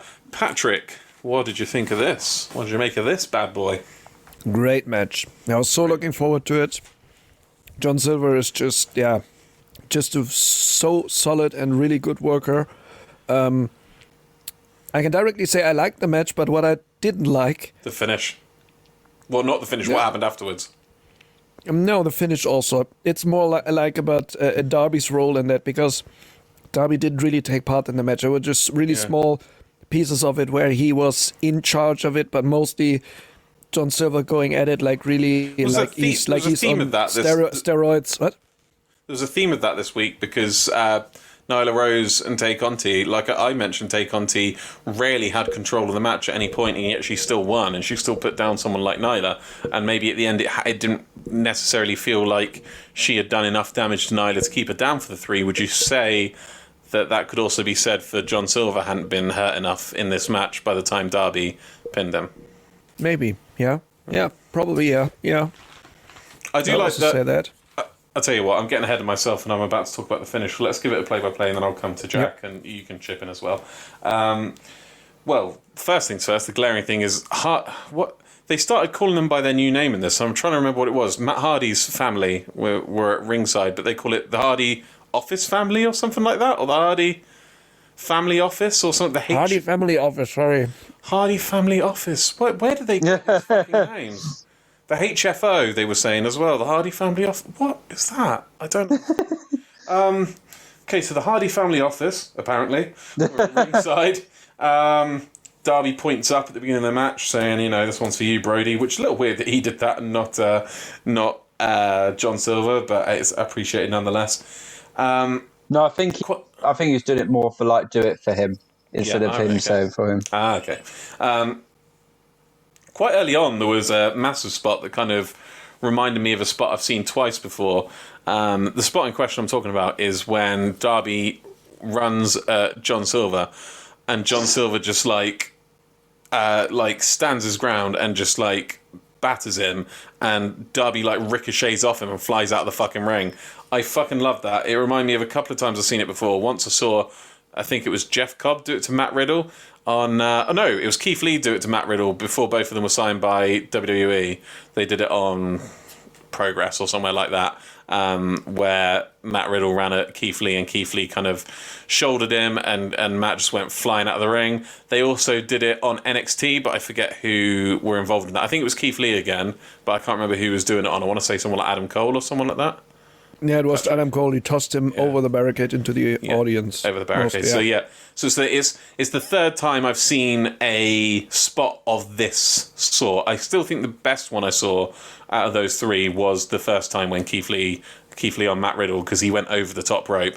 But the way Darby went through the middle rope, actually, it might not have been as visually impressive as that, but it was technically quite impressive how he managed to just yeet himself through the ropes off that. And it was, I don't know, it really served to instantly say, okay, John Silver's in this shit now. John Silver is, he's got that low center of gravity. He is a fucking machine. So he absolutely flew out of the ring. Silver was so physical with the moves he was hitting. He's great. He's such a good technical wrestler as well as being so funny. Alan Five Angels took a tope for Silver, pushed him out of the way and took the tope from Darby Allin to the outside. At this point, I think the Dark Order had done too much interfering for Sting's liking, and Sting came out and stood on the ramp and scared a group of about 9 men just by standing there and, posing. Okay, I guess. Although I was kind of picking up because Dark Order of face, part of it was out of respect. Do you know what I mean? Rather than fear, I guess, was what they were doing. That's me being generous. Great moment in the match for me was when Silver reversed Darby's stunner into the Queenslayer and a Jay's finisher, saying, "Oh, you're not here right now," but it was like saying, "We're thinking about you in the match." Silver hit a really interesting DDT. Variation. It was like a 90-degree DDT, like float over DDT or something. It was really nice though. JR almost made it through the show without saying a really, really fucking weird thing. And a call he made during this match was, I can't remember what happened before it, a really strong strike or something, and JR said, "That will bring you to your milk." What? What is that supposed to fucking mean? That'll bring you to your milk. A JR moment of the show, Jack. Please, as our producer, I demand a JR moment of the show. We need JR cringe moment presented by Skittles. We need Michael Scott just go, "Dear God, no." And here comes the big dog. Darby but John Silver was like hitting Darby repeatedly, kicking him even, and then it turned into palm strikes and stuff. But Darby was asking him to kick him more. He was like, "Give me another, give me another." Then Darby went up top.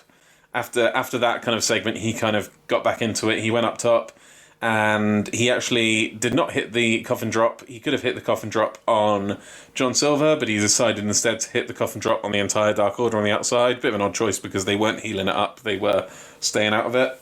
And I tell you what, Jack always says this, that the best matches are the ones where you go into it, their job going into it, if you don't think there's any way someone can win it, if they can convince you that there's a chance they can, that's good shit. Do you know what I mean? And they did that in this match for me. They did it a few times with, I'll tell you, okay, so there was one that was pointing up to the sky thing and just putting the emphasis on Brody. There was the fact that the Dark Order were helping them in this whole, getting by with my friends kind of thing they're pushing. And there was the fact that Darby, took his eyes off the prize to hit a coffin drop to the outside rather than on his opponent. I was like, oh, it's going to cost him. Do you know what I mean? So I was really starting to think that, because of the way Darby's emphasised only had 3 defences and stuff, I'm really hoping to thinking they could give this to John Silver, have John Silver as TNT champion, but Darby could have that redemption angle, like I didn't do it how I wanted to the first time. I'm gonna get back. Do you know what I mean? I'm gonna get it back. I'm gonna do. So they could have done that. They didn't. Spoiler alert. But that's coming up soon. Silver hit a big move off the top, but Darby got his feet on the ropes. Crowd were firmly behind Silver at this point, which I'm starting to wonder whether they thought they were booking it right, because after this point, when Darby got the feet on the ropes, the crowd booed, and then Silver got up and he got him up for some sort of, he went for Brody's powerbomb, didn't he? He was doing Brody's taunt. Crowd were just so into, they were buying stock in Silver at this point, and then Darby reversed the powerbomb into a code red for the pin. Jack, sorry about that. You can edit out. Jack, thoughts on the match? I've really enjoyed it. Match of the night, easily, without a shadow of doubt. I've just got to reiterate the same points as you. The best matches are those. There's 2 types of best matches. The ones where it's 50-50, could go either way. My clear example for that is Mox versus MJF, when I distinctly remember saying to Tom, I haven't felt a way like that in a match in a long time, where I was like, I genuinely can't call this. This could go either way. And then you've got the ones where you're 99.9% sure it's going to go a certain way, yet the other person can convince you it's not, and that's what this match was. The only comments I want to make, without getting into this too long, because I think you guys are touching it mainly, people aren't, and you obviously said it with Darby, but I think people just aren't hot on Darby anymore. Darby was so over at one point, and now he's the TNT champ. I swear people just don't give a shit about him anymore. I read, and that's Sting's fault. There might be an element of out of ring stuff to do with that. I was reading on, I was actually reading on the New Japan subreddit, because it was talking about some events that happened after the New Japan Cup, which we'll talk about in a bit. But some people were saying how you get a lot of bad faith trolls about AEW on Twitter, as we all know. People who don't actually watch the product. And as you were saying, this commenter was saying how everyone was so over on Darby, and then I didn't even hear about this, and it wasn't in the Speaking Out movement or anything, but there was some allegations is a bit of a strong word, but some accusations came to, like, the Darby Allin's a bit of a prick as a partner. Not that he'd abused anyone physically or sexually or anything, just that he was a bit of a toxic guy to be in a relationship with.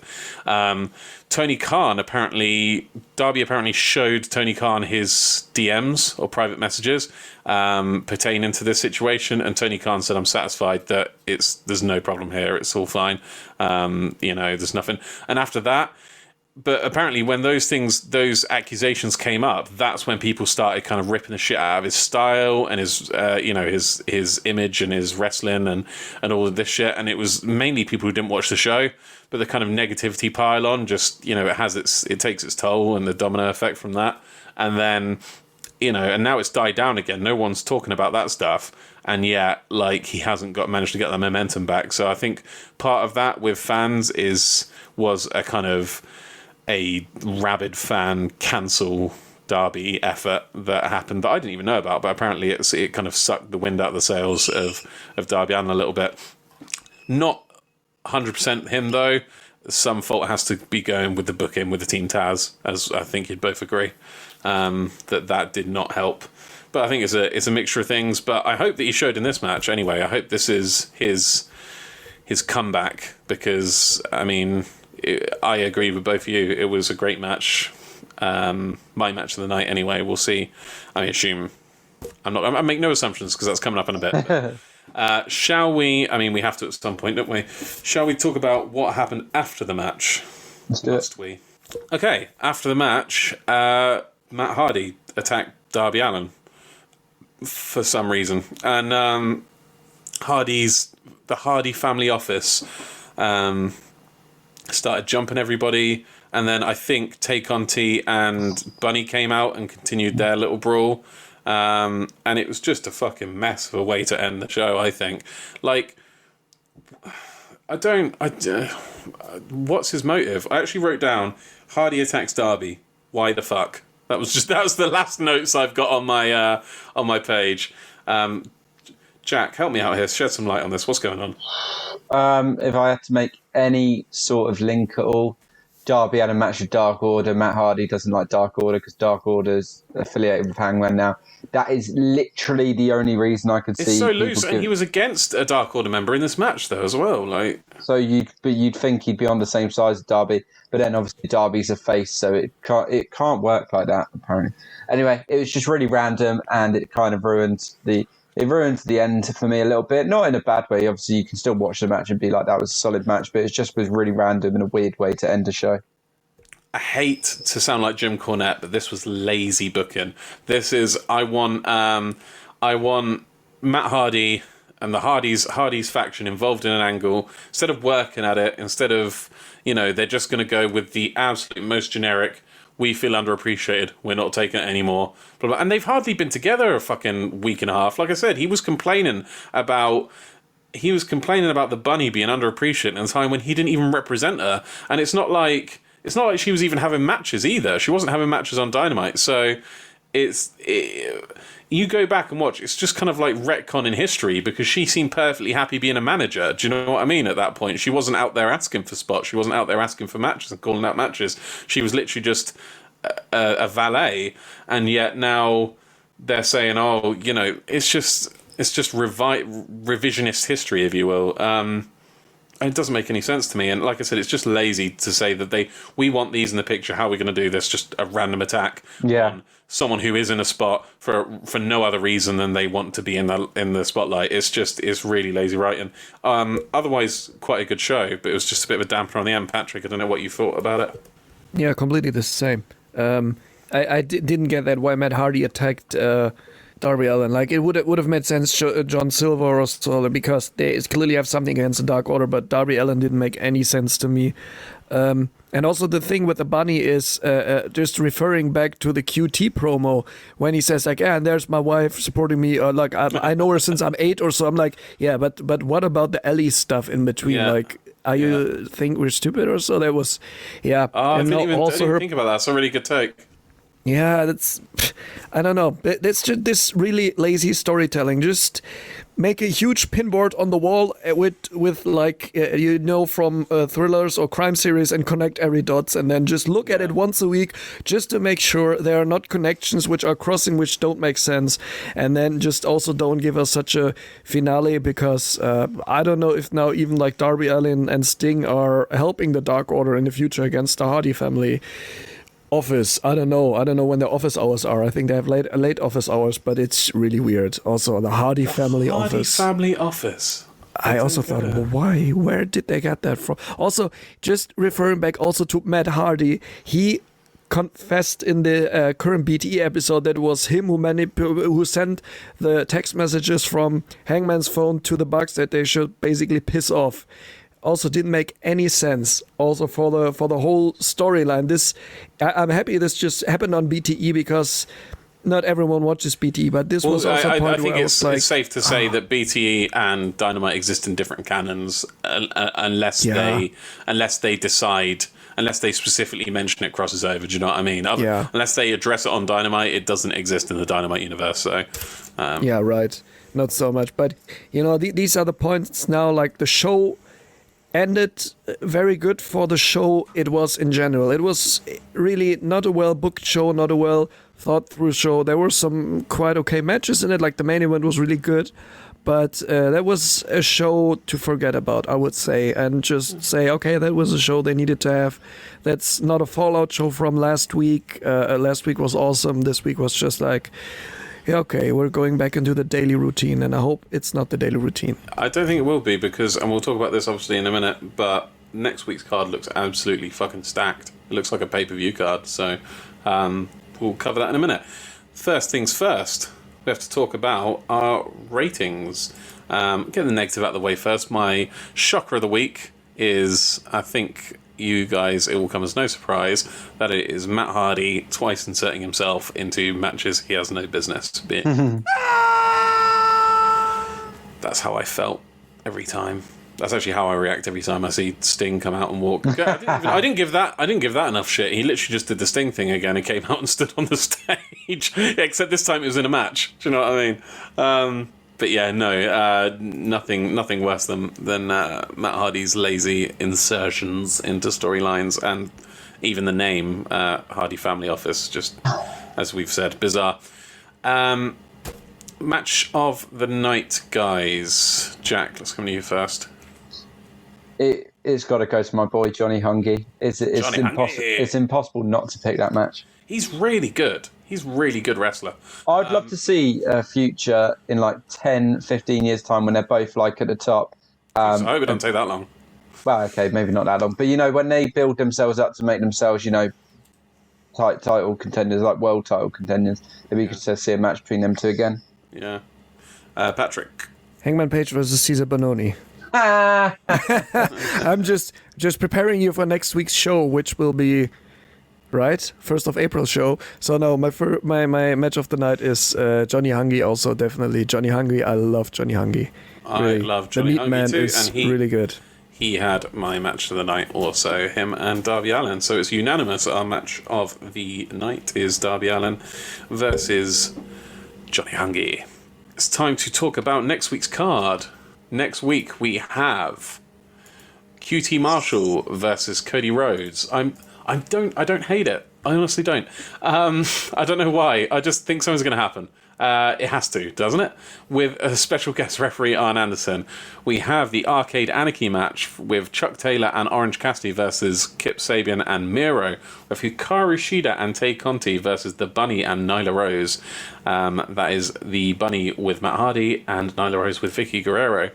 We have Christian Cage making his in-ring debut against Frankie Kazarian and advertised again as a trios match. We have Kenny Omega and the Good Brothers versus the Lucha Brothers and Laredo Kid next week. Is you excited, guys? What are you excited about the most, Jack? It's tough. I feel like it would be well obvious to go for Kenny and Good Brothers. So I'm going to go for one, that we've slagged off this podcast, but this could be a great finale for it. The Arcade Anarchy for me is my most hyped match of that card. You love a gimmick match, don't you? I do, Tom. I can't lie. I do. You like the gingers, don't you? Little Gavin and Stacey reference for our British listeners. Patrick won't know what just went on there. What are you looking forward to the most, Patrick? Thank you. Also, same as Jack, the Arcade Anarchy match. I'm really curious what will happen there. That's the thing where I'm really looking forward to and at the same time really curious about. But what I'm really happy to see is the in-ring debut of Christian Cage. So that's the thing I'm most hyped about. Let's say it like this. The other thing I'm most looking forward to, and this is what I'm most hyped about, to see him in the ring again, because I like Christian Cage, Christian Cage in TNA more than in WWE, so I'm really curious to see. Yeah. Obviously, I'm excited about the trios match. I am excited about the Christian Cage debut. I have to agree with you. My most excited match is the Arcade Anarchy match. I don't want them to burn me again with gimmick matches. I'm hoping they don't. I'm hoping they've learned from their mistakes and they know they have to make this one a good one. Also, I don't know why. Something in me has snapped, and I'm kind of, dare I say, excited for Cody Rhodes versus QT Marshall. I just think they can salvage this somehow. I do. Call me crazy. Go on, call me crazy. I don't. I'm on your side, Tom. And I hope they do. I hope they do salvage it, because I only want good things. And you've been QT Marshall's biggest critic, so that means a lot more from you. It's my favourite wrestling promotion, and I just want good things for it. Me too. That brings us to almost the end of our show, but first we have... I mean, it's what everyone tunes in for, obviously. Less important shows. And by everyone tunes in for, most expensive part of the show. Yeah, they just tune in for the jingle and then they're gone. That's their cute lead. No, so earlier in the podcast, I said we would talk about this towards the end of the episode. We'd talk about this during less important shows, even though it's not technically about another show. It's about AEW. AEW are running a show on WrestleMania weekend. They're running a house show on the Friday. The reason why this is notable is because Cody, at least, that's what I knew it from, but some other people I've seen online are saying that Tony Khan said it too. Safe to say AEW has said before that they are never going to run shows on WrestleMania weekend. And pretty much the second time around that WrestleMania's on, they are running a show on WrestleMania weekend. Well, I suppose what I'd ask you, Patrick, is would this be a reasonable exception to that, considering that WrestleMania's kind of coming to them? WrestleMania's in Florida, or has Tony Khan and Cody, is that a technicality and they really have gone back on their word? That's a really good point with WrestleMania, I guess. Maybe they want to benefit from it, also get some money from it, making some money, because they think, there might be some people in it. But maybe, since they said like Tony Schiavone said directly, like really, like without cameras, without anything, you won't see that anywhere. Yeah, maybe did he say it as well? So they're all saying it, really. Yeah, he said that really clearly. I personally remember Cody Rhodes saying it. And someone else I saw, I don't know if it's true or not, said that Tony Khan had said it at some point, but Tony Schiavone as well, so... Yeah. No, I think, or it sounds like to me that they are testing something. They might be testing. Maybe they're using this possibility to test something new out that they don't want to be on air with audience. I don't know. There's no doubt that it is a show. It is being put on because of WrestleMania, because there's nothing on the Friday, I believe. I don't know if there's something on the Thursday, but there's the show's on the Saturday and the Sunday, so they're hoping people are going to make that. I think it's something like 3.5 hour drive from Tampa to Jacksonville. So I guess they're still like a 7 hour round trip. Do you know what I mean? So I don't know how many fans they'll actually... I mean, I suspect they'll get a few, to be honest. But, yeah, I don't know how I feel about it. I kind of see both sides. I'm not sure I care. But, I just know, as an AEW fan doing an AEW podcast, at some point in the future, somebody's probably going to throw this in my face. So, it is different than them following them around the country like the indies do you know what I mean? Or the Japanese promotions do. It's definitely different than that. At the same time, it explicitly is going back on their word of not running shows WrestleMania weekend. So, I don't know how I feel about it, and I don't know how much I care about it, to be honest. But, it's interesting anyway. I assume that there'll be no footage from this, or have they not said? Because that's another point, isn't it? They're not running a show that people can watch from home, or that they can buy pay-per-view tickets for, that they can pay on Fight for, that they can pay on World Wrestling Network, or through the Collective. They're not taking broadcast money for this. Do you know what I mean? So I just had to look it up. Sorry, I just had to look up. So on Wednesday, Thursday is the NXT takeover, the 2-day takeover. And then Friday is really nothing, so they're filling the spot right there. Yeah. Yeah, and then WrestleMania Saturday, Sunday, I guess. Yeah. I suppose that's their way of kind of. I don't want to say getting out of it. That's probably too harsh a term, but they're saying, well, we're not televising it. We're not broadcasting it, so it's not quite the same. And it's not. It's. I don't expect them to be following WWE around, because that's going to give them a B-tier show feel. But this doesn't feel very B-tier. This just feels like, well, we're just putting on a show because there's nothing else on that day. Do you know what I mean? So yeah, but like I said, they might be also testing something. So I don't want to say they're not or they're trying to benefit from it and doing something wrong with it, because the restrictions in Florida are really not there. Yeah. But I'm just thinking if they might have a bigger crowd then in there, or testing out a bigger crowd, bigger capacity for some reason, or also making some money from it. I think that's also one point, definitely. But like I said, I think they are testing something. I'm curious to see if they will do it in the future, like you said before, because they said they're definitely not going to do it. But I really can't see them following WWE around. I know it's probably going to seem like moving the goalposts at this point if they say, "Oh yeah, but we just meant not broadcasting and not following them around, and they came to us." But there are a lot of variables that you can forgive AEW for here. Again, I don't know whether I'd consider it break. I mean, I suppose they did break their promise, do you know what I mean? But but if it's also like for the sake of maybe they're doing it also now because they're thinking we got so much indie talent that's not signed anywhere we can put on the show, and we are one of the 2 or 3 companies that can put up a show on that weekend, so we're gonna give the people something, or give like the indie stars a little stage, because the indie promotions are the last 5 to 10 years benefiting hardly from it's from it great. now. WrestleMania weekend I has become an event to me way beyond WWE, do you know what I mean? For me, I was on WrestleMania weekend. I was in New York 2 years ago, and I wasn't at a WWE show. It was just MLW and NJPW and Ring of Honor shows. That's crazy. That's a really good story. I actually wanted to go to TakeOver, but just $250 for screaming once, Adam Cole, baby. It's too much for me, so...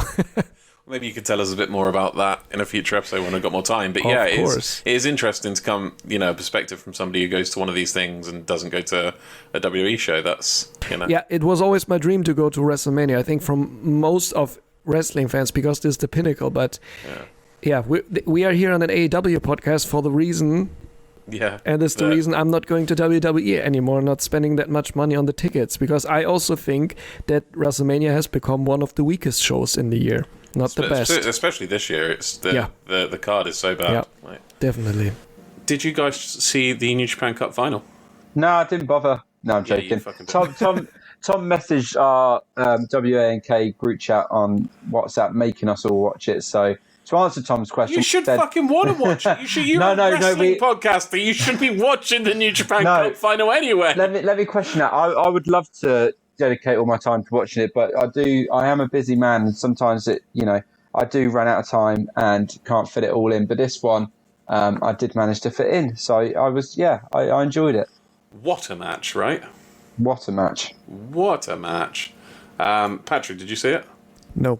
I knew you bloody wouldn't. Unfortunately not. But I will still see it. But I watched what happened afterwards. I tried to find at least the finish of the match, but I didn't find it, so I'm going to watch it. We have some stuff to talk about after the match. It was a fantastic match. Shingo Takagi was obviously targeting Will Ospreay's he broke his nose in his match with Zack Sabre Jr. That match is off the fucking chain. Honestly, this finals of the New Japan Cup was the second best match of the tournament. The best one was ZSJ versus Will Ospreay. Also, my match of the year so far. Absolutely fantastic. Even though you know the result, please go back and watch it if you get the time. It's just insane. Couple of Brits doing the motherland proud. However, everyone's going to want to talk about what happened after the match, and that was Will Ospreay. Well, first off, he invited Kota Ibushi into the ring. Squared off with Kota Ibushi, pointed at his titles, said, "I want this so much. I need this. I love the idea of being champion. I love it so much. I love it more than anything else or anyone." And then turn around and hit a cutter on B Priestley and they're not allowed to react in Japan right now, in New Japan, and they're very good at it. They're not allowed to audibly react to things because, cheering or stuff, it makes, it spreads COVID more. So, honestly, the eerie silence after him wiping out B was something else. I take it both of you watched a clip of that then, or well, you watched it after the show, didn't you, Jack? I watched it twice. Yeah, that was some heel shit right there, wasn't it? That was honestly epic. I love Will Ospreay anyway, but it was just one of those like, Shock. and you know, I don't think he's going to win the title because obviously, like I predicted, Kota versus Kenny eventually would be sick. But I think I'm looking for. I'll definitely be checking that one out because that's another match where it could go either way, and he could make you believe that he's going to win it. And it's our hometown boy. He is. We've got might see a British IWGP champion, Jack. I mean, has it ever happened? I don't believe so. No. No. I'm There we racking my go. brains, and I'm thinking of Gaijin champions, and there's a guy who's nationally, I don't know, but I'm pretty sure it wasn't British. There was another American guy, and there was a black dude and a white dude who are both champions whose name I don't know. Then there was Brock Lesnar and AJ Styles. Obviously, there's been Jay White, Kenny Omega. None of them are British. No, none of them are British. Yeah, so there you go. Yeah, I don't think anyway. I'll have to. I'll issue a retraction next week if that's not the case. Patrick, shocking, isn't it, in New Japan to see this kind of thing in such a respectable company? Yeah, right. But I also like what B. Priestley said in the press conference afterwards. Did you like that? I thought that was a bit. I thought it was a bit of a straw man because she's saying all the people complaining about him. It was one wrestler hitting another wrestler with a move, and she like called out as being sexist. I hadn't seen one person complain about it being sexist. The complaints I'd seen was not about it being sexist, about it being like she shouldn't be there. I didn't see anyone saying that, so that's why it felt like a bit of a straw man to me. The things I saw was people saying it just didn't fit the New Japan feel. It felt like a WWE move, you know, Randy Orton, RKO and Steph or whatever. Not that B. Priestley didn't belong there, so that kind of felt like a bit of a straw man to me. But you liked it, did you? What she said? Yeah, because I felt it was work from her, like completely to build up the character. I'm waiting at some point that like Stardom will be integrated into a New Japan, like in a bigger show, that women's matches will be integrated. Well, I mean, so this is what I think they might. I think they might be out for, and letting especially like somebody like B. Priestley, who is tough, D.O.B., daughter of a bitch, and make her even look tougher because she had her like glasses or sunglasses still on and talking about it just like in a real tough voice. I think more it was work. It was not real. Was that a press conference from Stardom? Do you think? Because it didn't look like a New Japan press conference to me. That's what I was also not really sure about. Yeah. Which one it was? Because she as well. She started it saying, "I want to address what happened at the New Japan Cup." So if it was a press conference about the New Japan Cup, I don't think she would have led with that. So I do think it was maybe a Stardom press conference. Anyway, yeah, they actually had a match against each other at the COVID relief. In their own their own show, they put that show together and had it in the main event, and it was a really good match. Really good match, yeah, fantastic match. One of the matches of the year last year, I'd say. Really good. It's also not the first time that somebody like in the wrestling scene kicks the shit out of his girlfriend, but it looked good. Yeah. So well, it is first time I've ever seen that in New Japan. It is not a very New Japan thing to do at all, and that's where I think some of the complaints from New Japan purists have come from. I just say roll with it. I mean, it's heel work. Do you know what I mean? I think New Japan's very much a sports-based presentation, so they're not used to this stuff so much. So, you know, as long as they don't overkill with it, I think, you know, it's all right to do a bit of shock value every so often. I mean, I don't see that much difference in doing this than a heel turn that involves Evil turning on Naito. Do you know what I mean? After just always seems to be New Japan Cup. New Japan Cup is bringing a slew of betrayals. I'm just interested to see what they do with it because I don't know if anyone saw Will Ospreay talking after the match. He had he went to the pub with the boys. Yeah, exactly. They went to have the beers like they do after the match, and he had Jeff Cobb and Great O'Khan on either side of him, and he said, and the single life. He mentioned the single life, and I was like, are they kayfabe splitting up now? Because that's something. Do you know what I mean? If they actually play it that far, and but maybe she's got more commitments in Stardom now, and. Because I have been watching a few Stardom shows, I haven't really seen B. Priestley recently, so maybe if she's going to, you know, go back and do more work there, then she won't be coming out with the Empire anymore. It's a good way, United Empire, so it's a good way to write her off. We shall see. All I know, I'm very excited about Sakura Genesis, and how about you guys? Of course, it's going to be a good watch. Hi. So, that brings us to the end of our show. Quite like that one. That was a nice one. It kind of felt very good. For a Dynamite that wasn't the best, it was a good show from us. So top work, boys. Yeah. It was. I mean, we made the best out of it. Wouldn't take much to top last week, where we did it just by the end. We were just. You had a lot of editing work on your hands, didn't you, Jack? I did, but I managed to get it done, and the viewing figures are showing how good it was. It was a good show last week. I enjoyed it. I enjoyed getting drunk with you boys. I didn't order the takeaway this week, so I reckon I could have, hung with you lads. So next time we need another drinking episode. Maybe we should do it for our pay-per-view reviews. Actually, no, because they need to be the best. Is Jackie hungry? Jackie Hunky. Jackie Drunky. Jackie Drunky. Oh, that'd be sick. But no, good show, boys. And it's been lovely catching up with you boys again. I always look forward to this Thursday night review. Still haven't figured out a way to sign off. So should we just say it's good night from me, and then one of you guys say it's good night from me. It's good night from me.